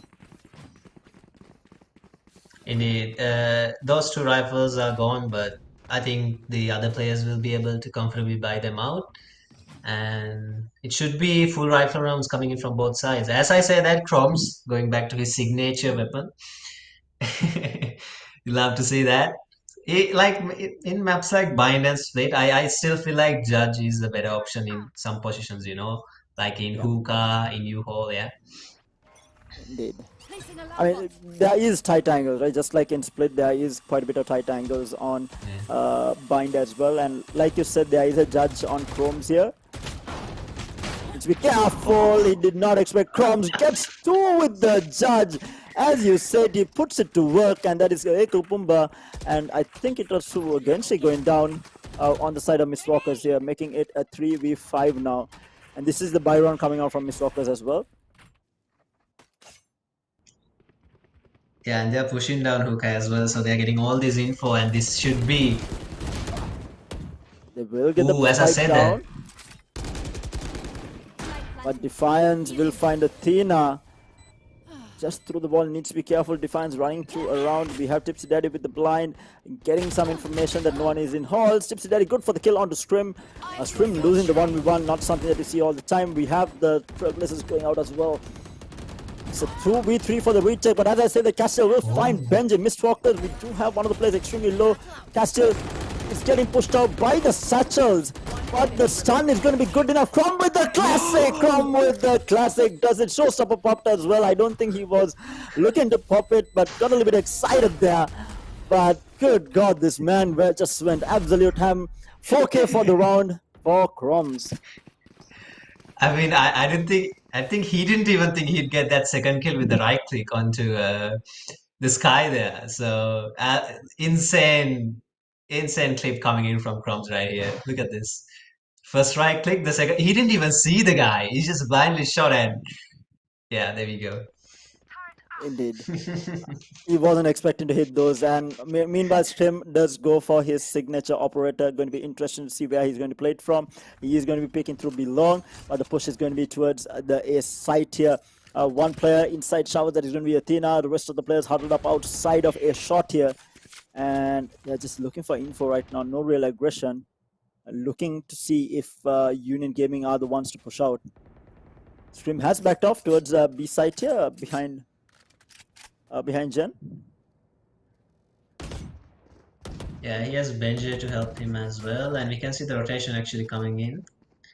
Roach going over towards that B position, maybe to use a dart. As I said, that Scream taking down Genshi, who was hoping to take that hookah control, but Oh no. ooh, Benji forward position. Going to find one. Will get traded out though, but still numbers advantage over Union Gaming and the operator in play. They need to be very careful peeking this. The blind goes through. He's able to dodge it. Peeks through again. Look at Scrim play. He is pushing in so aggressive way, and they both take the TP. They are going to get him back, but Crumbs shuts them down. Athena extremely low. Will get found out by Crumbs. Crumbs firing on all cylinders right now. 3K on the round. Let's close things off and getting the lead now on this map number 3. Yeah, you can see the information players coming in from UG as well. Like as soon as they clear out a short, one player immediately rotates out to B main. And Chromes with its forward position. I don't think Athena even knew Chromes was this much forward. Yeah, there we go. Cleaning things up. There's going to be a very tight one by the looks of it. We do have the lockdown to work with for Benji as well. 2 of the force coming out on the side of Mistwalker. That is going to be Athena with the sniper here. Croms is going to be pushing this, but he does have support with Scrim also there. But the push is actually all the way towards this B site here.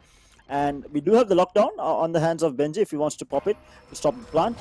But now the push is going to come through, satcheling forward. He's going to be Benji here, 2 of the force, not really finding anything. The wall will go up. They will finally get the plant. No, they don't. There is a lockdown going to be utilized, and there is no way to break this. They are going to be stuck inside site, at least for the time being. They are going to be backing off, but as they were backing off, Rochi is able to find Genshi here, and they will have to fight for this hold here. Croms, meanwhile, will push forward, gets Caster. Astral Divide going to be used, but Croms pushes forward even more. And Benji with the kill onto Athena, leaving Mistwalkers in a 1v4, and the last man, Tipsy Daddy, not able to defend it. He's going to be saving that rifle. But what a push coming out. Crumbs seems to have woken up right now. Yeah, insane plays coming in from him, taking the swings, taking the duels 1v1s and winning them. And a good call coming in from the side of UG, because they had 4 players, I think, towards that A site initially, because Benji, as you said, had that lockdown available. And with that, they play for the retake. Actually works out. Indeed, he's going to force Mistwalkers into a very weak buy here. We do have that one rifle that was held or saved from the previous round. But there is going to be a couple of specters. Meanwhile, Croms will find Castiel. Athena will find the trade there, but there is a double push here coming out because Trim was there to trade it off as well. Did they recover the spike though? No, spike has not been recovered. It's going to be held from by Roach. Wait, what? Was that a shock dart kill? Where did that happen? Oh, inside hookah. Yeah. Tina, absolutely no fear, misses the shot, trying to back off here, pops the blade storm, trying to back off. He is going to be able to back off to safety here. Pops it back up, looking for the kill, the headshot onto Tipsy Daddy, trade out by Lucy. Kapumba with that Sheriff here, gets shots in the back by Roach, and it's a 5-2 in favor of Union Gaming. Yeah, even just like you said, it's not mindless aggression coming in from UG. Even when they aggress, they do it as a team. You can see, Screams and Chromes holding hands in hookah, while Scream is holding the long angles. You can see Chromes pushing out, taking those duels. And he had good team play coming in. Ikapumba, he's good with those sheriffs and ghosts. But finally taken down by Roach. And it's 5-2 in favor of UG.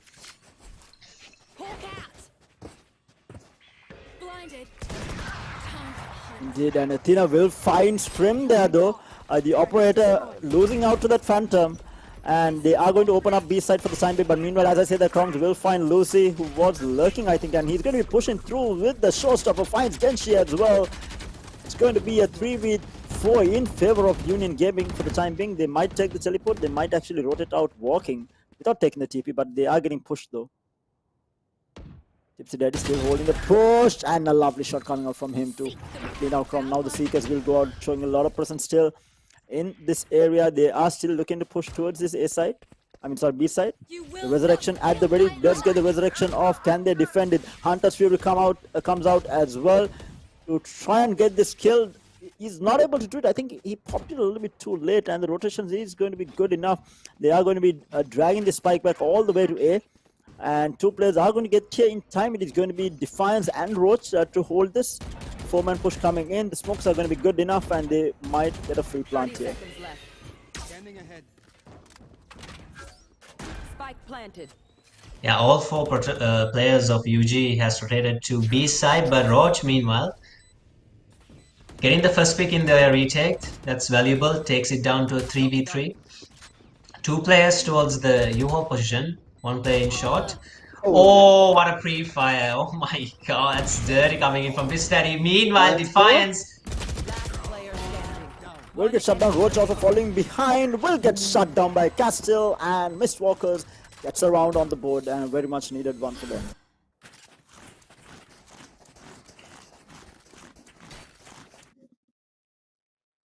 This W key hold down from Defiance was insane. But yeah, Tipsy Daddy actually getting 3 kills, securing that round for the team. Right now, it's anyone's game, and I think both teams have woken up. They're giving us one hell of a fight in these grand finals.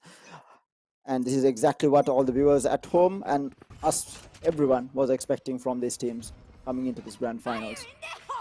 Showstopper popped. But it's going to be Genshi finds the kill onto Roach. That's the site opened up. And meanwhile, Lucy or Ekupumba finds Chromes as well. Mistwalkers firing up right now.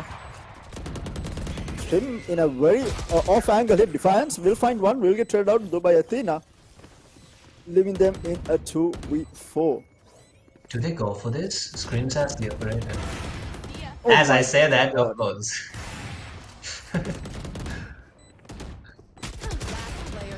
He will get pushed by Ekupumba, and now Benji in a 1v2 is a tough position. Timer running out as well. Does he even have the time here? Puts the boombot out. Khan gets destroyed. He's going to turn around, takes down Athena. Pops it again. Castiel just buying time. Yeah. Will get taken down, but is he able to get out in time? Yes. Benji with a bit of a freaky play there, going in for it. A lot of confidence. Will manage to save a rifle. But that's 5 rounds in, 4 rounds on the board for side of Mistwalkers. And a great call coming in from being hitting that A side, I feel like. Genshi with the... Yeah. But I mean, it is anyone's game, right? It's 5-4. Definitely. Things can go down here, and it is still a broken buy though coming out from the side of Mistwalkers. Not everyone has the money for it.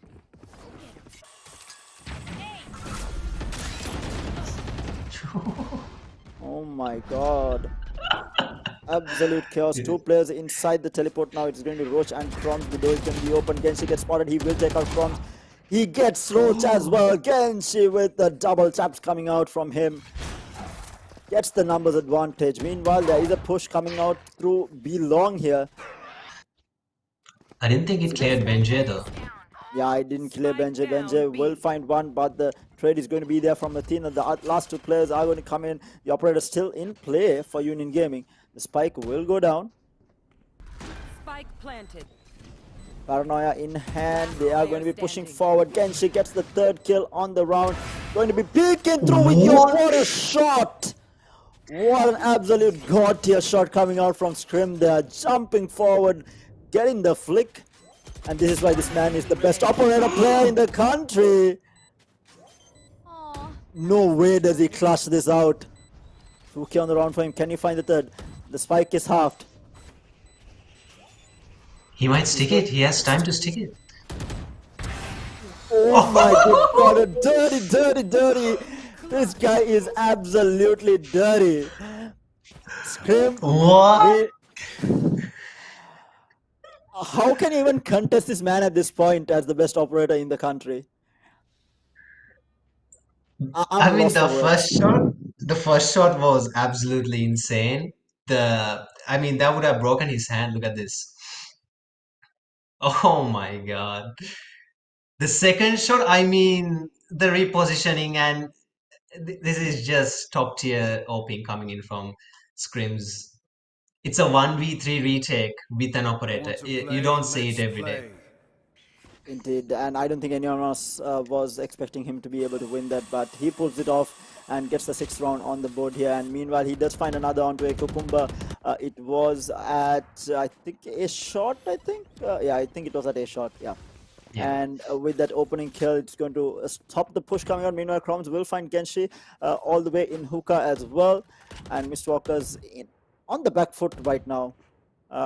And I was talking about momentum, about how, you know, it is very important. And with that round, I think bit of a dent in the confidence of Mistwalkers. Definitely, definitely. You don't expect a person to win a 1v3 retake with an operator. Not every day that happens, and when it does happen, your confidence just goes down the roof. And Union Gaming, they are in a high note here.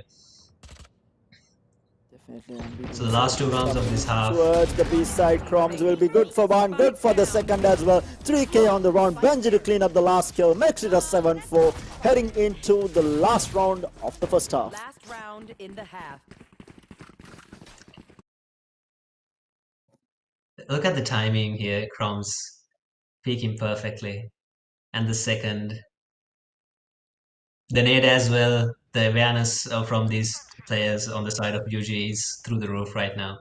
And we can see them feeling it. Chromes and Scream on the top of the server, dominating everyone as well. It's 7-4. For Mistwalkers, this last round, they need to win it, in my opinion. Because UG's attack is it's indomitable. I mean, it's so dominating. Yeah, it is. I mean, it is definitely a scary one when UG is on the attack. But having said that, they do use the Trailblazers as well, going into the side, takes out the bot as well. The Nano Swarm blocking the entry onto U-Haul here, but no one going down. But Genshi just pushing this forward. The blind is going to be there. Now the lockdown goes down as well. Benji takes one, Benji takes two, and what a destruction. Castile is going to be the last man surviving, but the resurrection comes out, the showstopper to take out Castile, and Crom's going to clean out Lucy, and it's going to be an 8-4 half in favor of Union Gaming. Everything went down so fast, I could barely catch what was happening. Switching sides. Yeah, and I'm surprised they decided to push B, as you can see, because Benjo had the ultimate. The last time they did, the exact same thing went down. Chrome's going huge after the ult went down. And this time also Chrome's going huge. I mean, every round this man is going huge. Indeed, he is definitely having a really good game here on Bind, and this is what I think me and Kiddy touched on how good UG was on Bind, and it was mainly two players. It was Scrim and Chromes. That is the reason why UG is so strong on bind, and they're proving exactly why. Crom's 20 kills on the under the belt for him to his 8 deaths, just absolutely dominating the kill board here, or the scoreboard rather. Indeed. Ooh.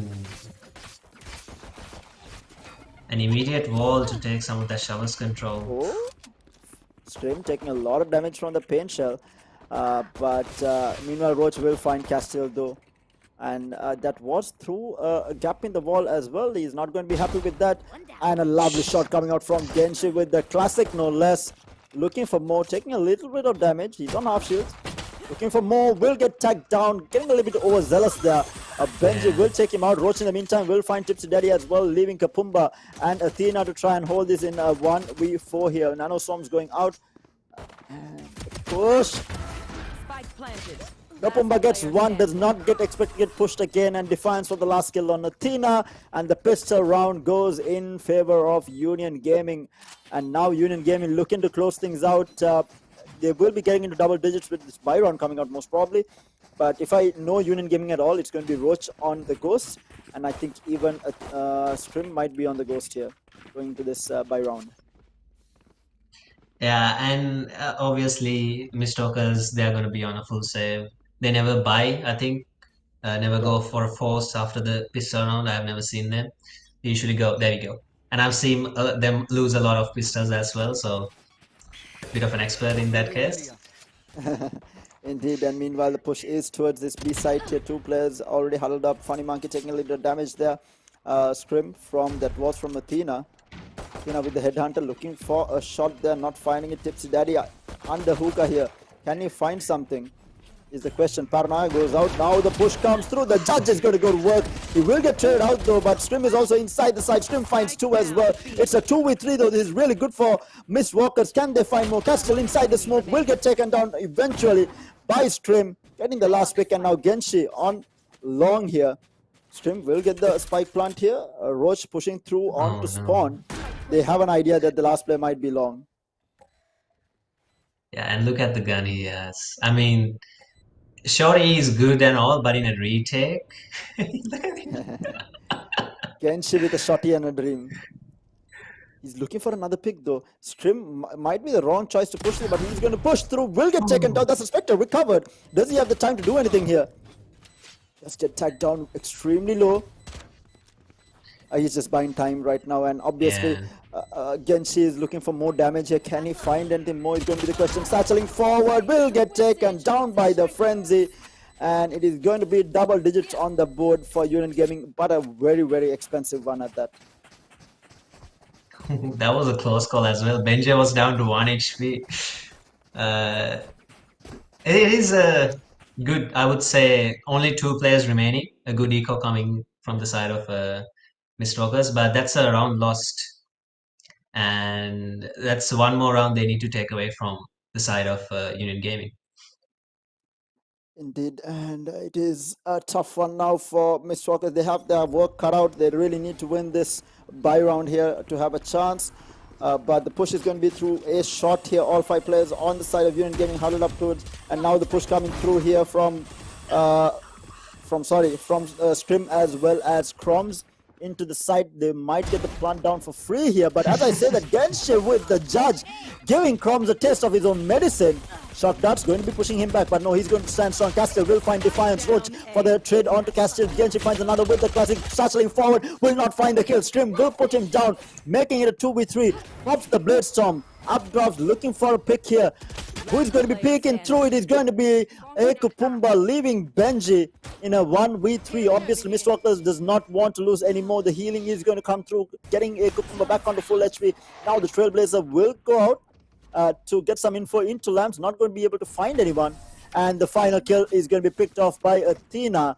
And a good buy round coming out from Mistwalkers here. Yeah, and I would like to point out the race from the side of Mistwalkers.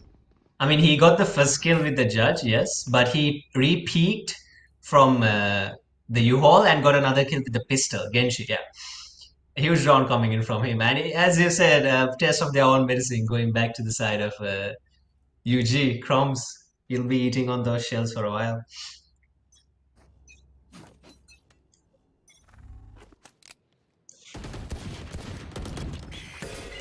In the meantime, to start things off, it's going to be a bit of a default coming out from the side of Union Gaming. Actually, on this attack, 2 players going into showers here will get picked off by Athena, picking at just the right moment to find that kill onto Chrome's. Numbers advantage now. Union Gaming, even Scrim is tagged down pretty low. And they will find Roach as well. Genshi for the kill onto Roach. Mistwalker is now firing. Oh, through the smoke, the headshot onto Scrim. It didn't even matter that he was low. The crosshair placement coming out from Genshi is absolutely insane. Now the push into Hookah. Castiel peeking through the smoke, paying the price for it. The drop will come through Hookah. Showstopper going to get popped, and Lucy will find the kill onto Kapumba. Last kill is going to be Benji. Benji in a 1v3 will recover the spike, trying to get back into the teleport. He is going to be able to take it. No, he's not going to take it. Waiting inside. He's waiting for another kill. Genshi getting a little bit overzealous. I think he should slow down. He does not slow down. Yeah. Benji will clean him up, will take the teleport down to 31 HP. But guess what? There is a player waiting for him inside here. Tipsy Daddy is going to be the one inside. Benji coming in. Will he clear this? No, he does clear him. Goal shot. Uses the lockdown as well, but Athena is going to push the plant, will take him out, and Mistwalkers convert. It's a 6-10, but what a performance from Benji. Oh my good God. These guys are giving us a show, definitely putting on a show for everyone who is watching at home. And this kill here on to Scrim, like what was that through the smoke as well? And even though I feel like Mistwalkers are on the backhand here, their confidence, even in the last few rounds, peaking, giving 1v1s and winning those duels sometimes, has not gone down even a bit. So good to see the mental game going strong for both teams. Yeah. Indeed, but the push is going to be towards a B side here. The Hookah is going to be double stacked here by 2 players. It is going to be Genshi and a Kupumba who was holding it. Genshi does back off into the side.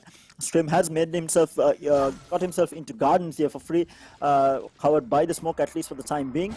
They're going to be coming in. Genshi looks away, but he does find the kill onto Roach and gets that next onto Chromes as well. Scrim will get put down by a Kupumba. Defiance in the meantime with the Sheriff. Will get the trade though. It's a 4v2. And Genshi with the jump shot with the judge onto Benji, leaving Defiance in a 1v4. Benchels to block things out, going forward with the judge, classic in hand, looking for the kill, and he does not get it. Defiance with the Sheriff, down to 8 HP in a 1v3, looking for the headshot, not going to find it. Castiel will put him down, and Mistwalkers gets to 7 rounds as well. Things are definitely getting very, very close. UG has not won a round for some time. They won the pistol, and they did manage to convert the pistol afterwards, but that was about it, and it has been all a Mistwalker show so far. 3 rounds in a row. And yeah, this time Athena here with the operator. I feel like that. There we go. Chamber in this map, I would say, is way more effective than a Jet. But Screams, he can make the operator work on any agent. So Athena, meanwhile, let's see what he can do with the operator. Okay. Athena will put him down. Putting the operator to work here. Has backed off. The trademark gets popped inside Hookah. And she taking the TP and gets head tapped through the door. Not something that he was expecting, and definitely unfortunate for him. And the push is going to be towards A side here. 3 players going into A here. We do have Castiel inside side. The Trailblazer will go out to try and get some information inside Lamps. The plant will finally go down. Stunned up is going to be Benji. He's going to get pushed by Castiel. Castiel will put him down. Makes it a 2v4 now. Castiel gets himself back up onto full HP. Defiance is going to be pushing Lamps. Meanwhile, Roach is going to be on top of a shot, and now the Astral Divide will go out as well. Pings the spike for good measure. Castiel will find that kill onto Defiance. Roach is going to be the last man. He's going to be picking through the recon dart. He will get taken down, and the defuse will come through, and it is going to be Roach staving the weapon. Does he get pushed? It's going to be the question. not going to get pushed. Roach will get pushed and he gets taken down. Rifle is not going to be saved. And it's going to be 8 rounds on the board for Mistwalkers. What a comeback from this squad. A lot of confidence being shown by them. Yeah, and if you give them an inch, they're gonna take a mile. That's what Mistwalkers are. If you give them a round, they'll convert it to 2 to 3, and then eventually, and it's getting very scary for UG. This round they're gonna be on a lower buy, and it's gonna be 10-9, and it's gonna be 10-10 maybe, who knows? And yeah, Mistwalkers, they're definitely not out of this map at all. Indeed, and now a lot of aggression onto Hookah here. 3 people pushing through for UG here. Croms with the judge in hand, going to get smoked off for the time being.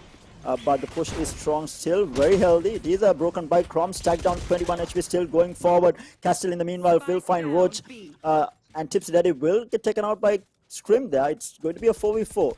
Croms is extremely low. This is side control taken for the time being. U-Haul not cleared. Athena with the operator. Spike planted. Spike will find. Look at where Croms is. Genshi does clear the side, and that is going to be Benji taken out. It's a 3v4. 2 players extremely low on the side of Union Gaming, but he's going to be good for 1. Croms is going to get taken out here. So does Defiance Castile for the final kill. Got very close. Scrim almost pulled off another blind there, but it's going to be Castile closing out the round. Makes it a 9-10. That is 5 rounds in a row for Mistwalkers. Union Gaming has not found an answer, and will they find an answer is going to be the question before this game ends. What a grand finals we have on our hands. Yeah, and Scream's last round gets a 4K there, on for the ace, but Castile picking out from behind will take him down. A good effort, but that's not enough. You need the rounds to convert, and this is going to be the full buy coming in from both of the teams. Genshi opting for the judge. We've seen him do all kinds of work with it. Meanwhile, pushing forward, some showers presence being shown, but Ekupumba is going to be holding it, and Genshi will be joining him with the judge as well. And now the Hunter's Fury going to be used, and what a flick there from Stream. I'm 100% sure he did flick onto Genshi's head there. Will find the first pick inside showers, and Lucy or Ekupumba will get the trade, so it's still a 4v4. It is a bit of a split. 3 players are towards the B site here, outside of Hookah, towards the teleport.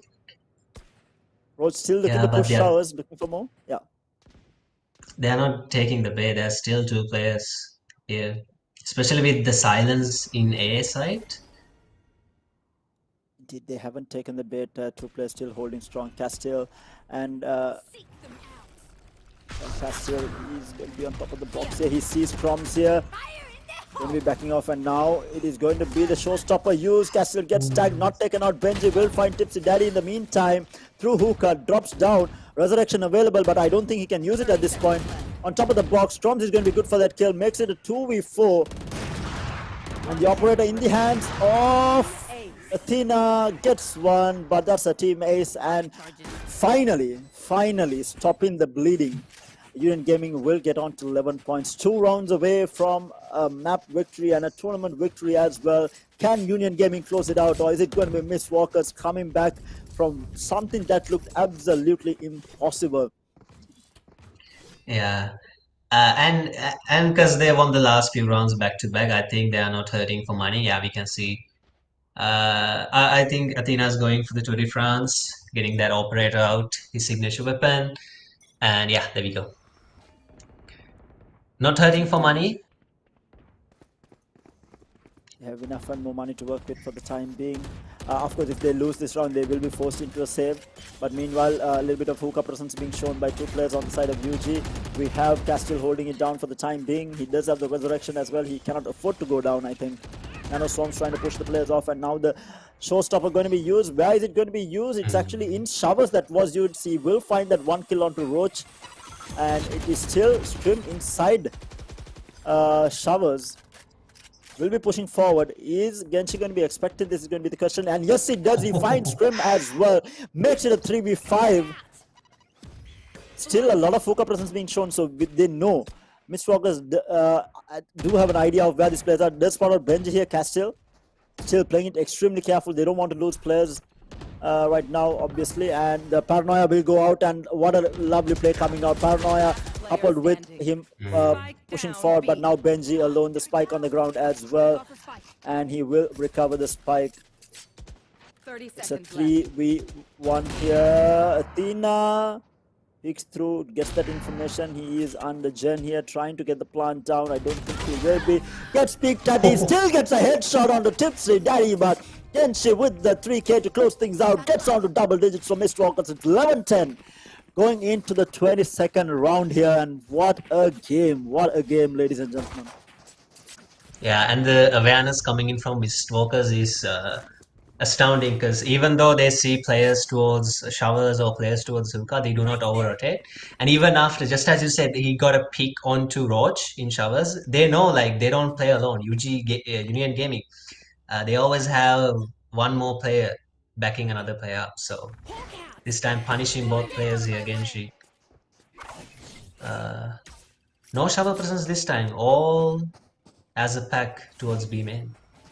Yeah, this is a very big buy coming out from the side of Union Gaming as well. Bladestorm out for Scrim here.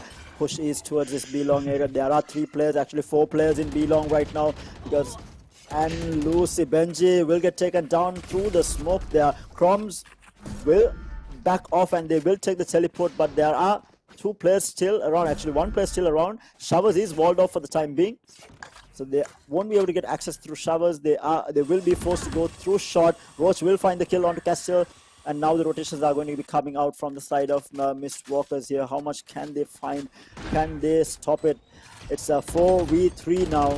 Bladestorm not going to be able to get a kill. Crumbs will get taken out. Roach with the trade. Athena will find Stream as well. Defiance will find Athena in return. A 1v2.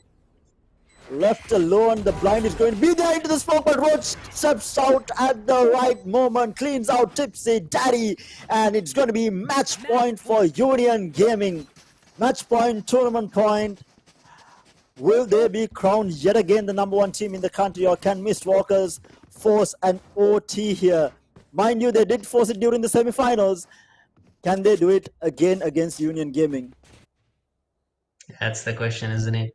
Is UG gonna allow them to have another round and, you know, get that overtime in hand? A very big buy coming in from Mistwalkers. Mind you, they did lose the last 2 rounds back to back, so money is in the best forte here. Indeed, it's a tough one for them, but the push is going to be towards B in the meantime.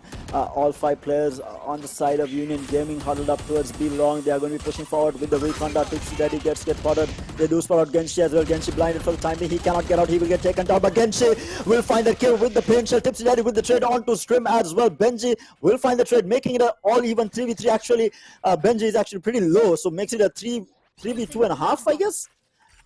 Yeah, 2.5. It is pretty close. Union Gaming on tournament point here. And look at Ekupumba, he's lurking through. He has come all the way from behind. Athena finds Roach as well. Mistwalkers so close to losing, and they're still bringing it back. Union Gaming can smell the victory. Athena will get finally taken down. 89 HP on Defiance. Castile inside hookah. It's a 2v2. Kapumba coming in from behind. The lockdown going to be used by Benji, going to force Castile out. They will get a safe plant because of the lockdown.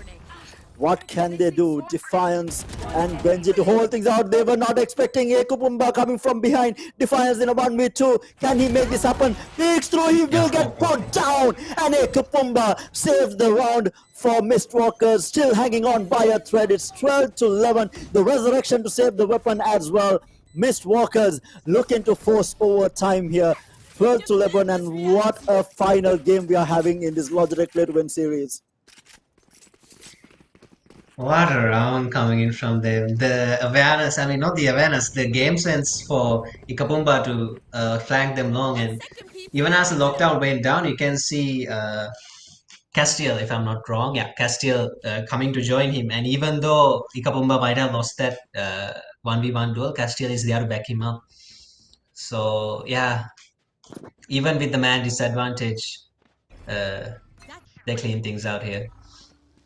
Revealing area. Mistwalker's looking to force OT here. It's a default coming out from Union Gaming here. Two players outside of Hookah, one player at a shot, two players in through the showers area, two players holding down Hookah for the time being. Kroms is able to back off with a satchel there. But Genshi and Castel is going to get pushed back by this mentioned. Genshi going to be holding this. He will take out Kroms. That's the first player falling for the side of Union Gaming. Roach is going to be able to get the trade into onto Athena here in showers, making it an all-even 4v4. Again, they're still walking towards this A site here.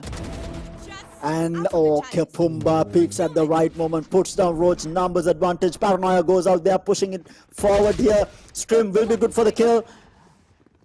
Where's the spike? Going to be planting it for the time being. They're not going to clear him. Tipsy Daddy stuck inside halls. They do have the Seekers out. They are going to use it. They do find Scrim here. Scrim will get taken down, making it a 3v2. Union Gaming in trouble right now. Mistwalker looking to force OT. Defiance coming in through showers. A flank coming in. Genshi, does he clear the angle? He does not. Benji gets the double kill. Defiance for the last kill.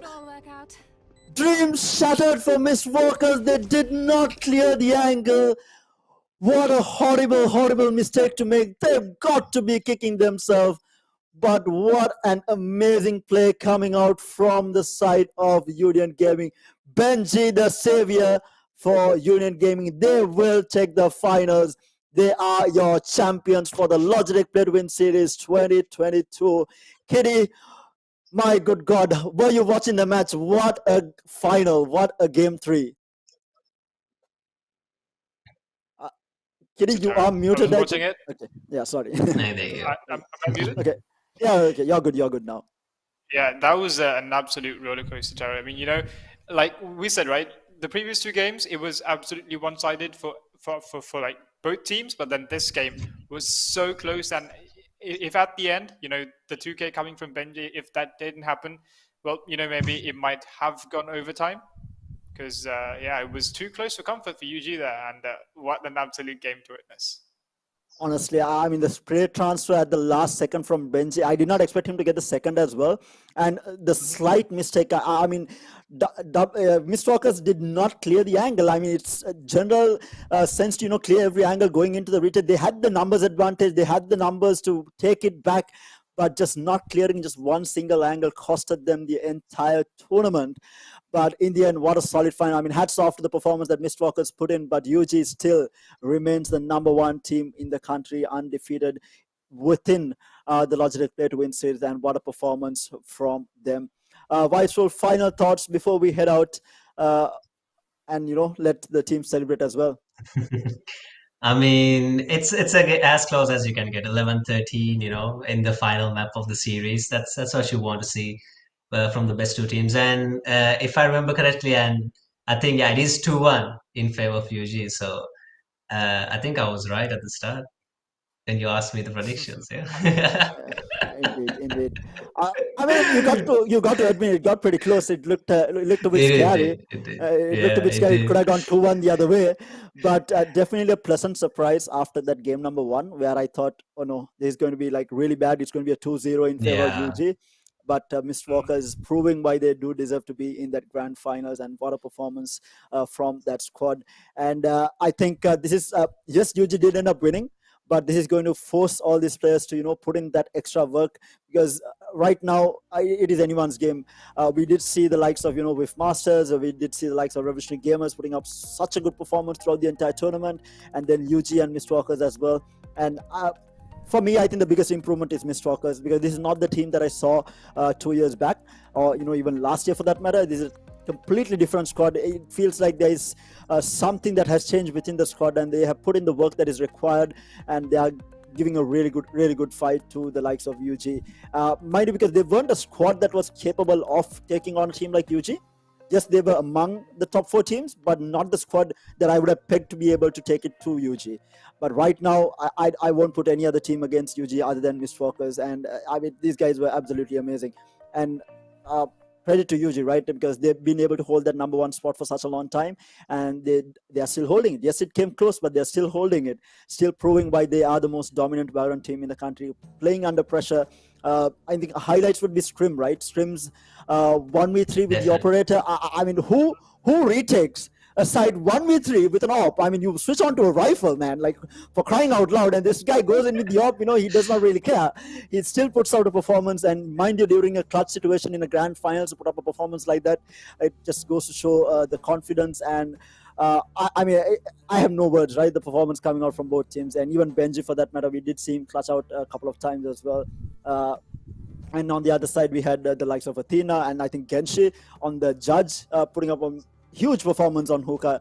I think both the races actually went ham. I think Chroms and Genshi both had a really, really good game on Bind. And I mean, it's a solid game overall. But with that, we do have the head-to-head for the final game. Let's have a look at who is going to be our number one players from either side. It's going to be Chroms from Union Gaming and Ekapumba from Wolfgang Esports. It's going to be 23 kills to 24, 293 average combat score to the 269 on Ekapumba, and 1.7 KD to the 1.5.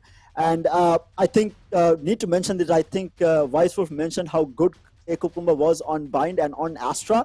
He just proved himself in Aces right now.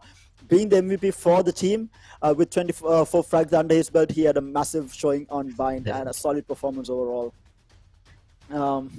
But yeah, any thoughts, guys, before we close things out? Kitty, Vice Wolf, anything to say to the spectators and all the players who took part? I mean, yeah, like I would say a well-deserved grand final. You know, we've had some amazing weeks of Valorant in both Division B and Division A, so it's a well-deserved final where both teams deserve to be here. And as always, a well-deserved victory to Union Gaming as well at the end of it, because it was a close game, but in the end, it is UG who end the victory on 2-1, and a nice try from Mistwalkers, and as you said, you know, Genshi with the judge in hand finally got some payback on Chroms, because Chroms with the judge in split was quite a nuisance. Genshi was always the first to die, but finally in Hookah he was able to get his revenge, so I'm pretty sure he's going to be happy about that. But yeah, it has been an amazing few weeks of Valorant, both Division B and Division A. And a lot of amazing teams came into the spotlight, a lot of amazing players as well. So I really hope that you are happy with the performance that you put up these past few weeks. Indeed, Vice Wolf, final thought before we do reveal the winning squad as well. Vice Wolf, final thoughts. I mean, this is all you want to see. 1v3 with you know, an operator and everything. So props to Logitech. Thanks for them to organizing the tournament. And yeah, it's been an amazing month, amazing division as well, yeah.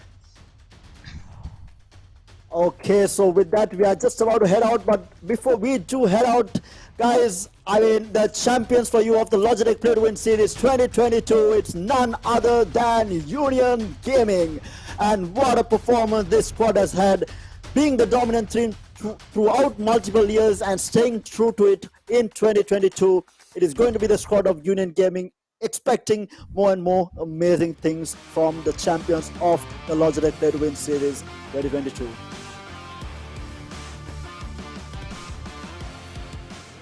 But with that, ladies and gentlemen, we are just about to head out. Thank you so much for joining us for the stream and keeping in touch with the entire tournament. You guys have been absolutely amazing. The support from the community, as always, has been amazing. One of the best communities in Sri Lanka that I love is the Valorant community. You guys are absolutely amazing and really, really appreciate the support that you have shown throughout the entire tournament. And for the players who took part, thank you so much for the amazing Valorant you all have been showing. And like Kitty and Vice Wolf said, it has been an amazing couple of weeks of action-packed gaming, courtesy of you guys, because without you guys, it wouldn't have been possible. And also a massive shout out to Kitty and Vice Wolf as well for taking you all through the entirety of Division B, Division A, and then joining me for the grand finals for casting as well as the panel as well. You guys have been absolutely amazing. Really good stuff, guys. And also finally, to the production team who is behind the scenes doing an absolutely amazing job, whether it's replays or picture-in-picture, you guys have been absolutely amazing. But with those final thoughts, it's going to be me, Tara, Kitty, and Vice Wolf, all three signing off until we do see you all again next time. Have an amazing week ahead, guys. See you. Good night.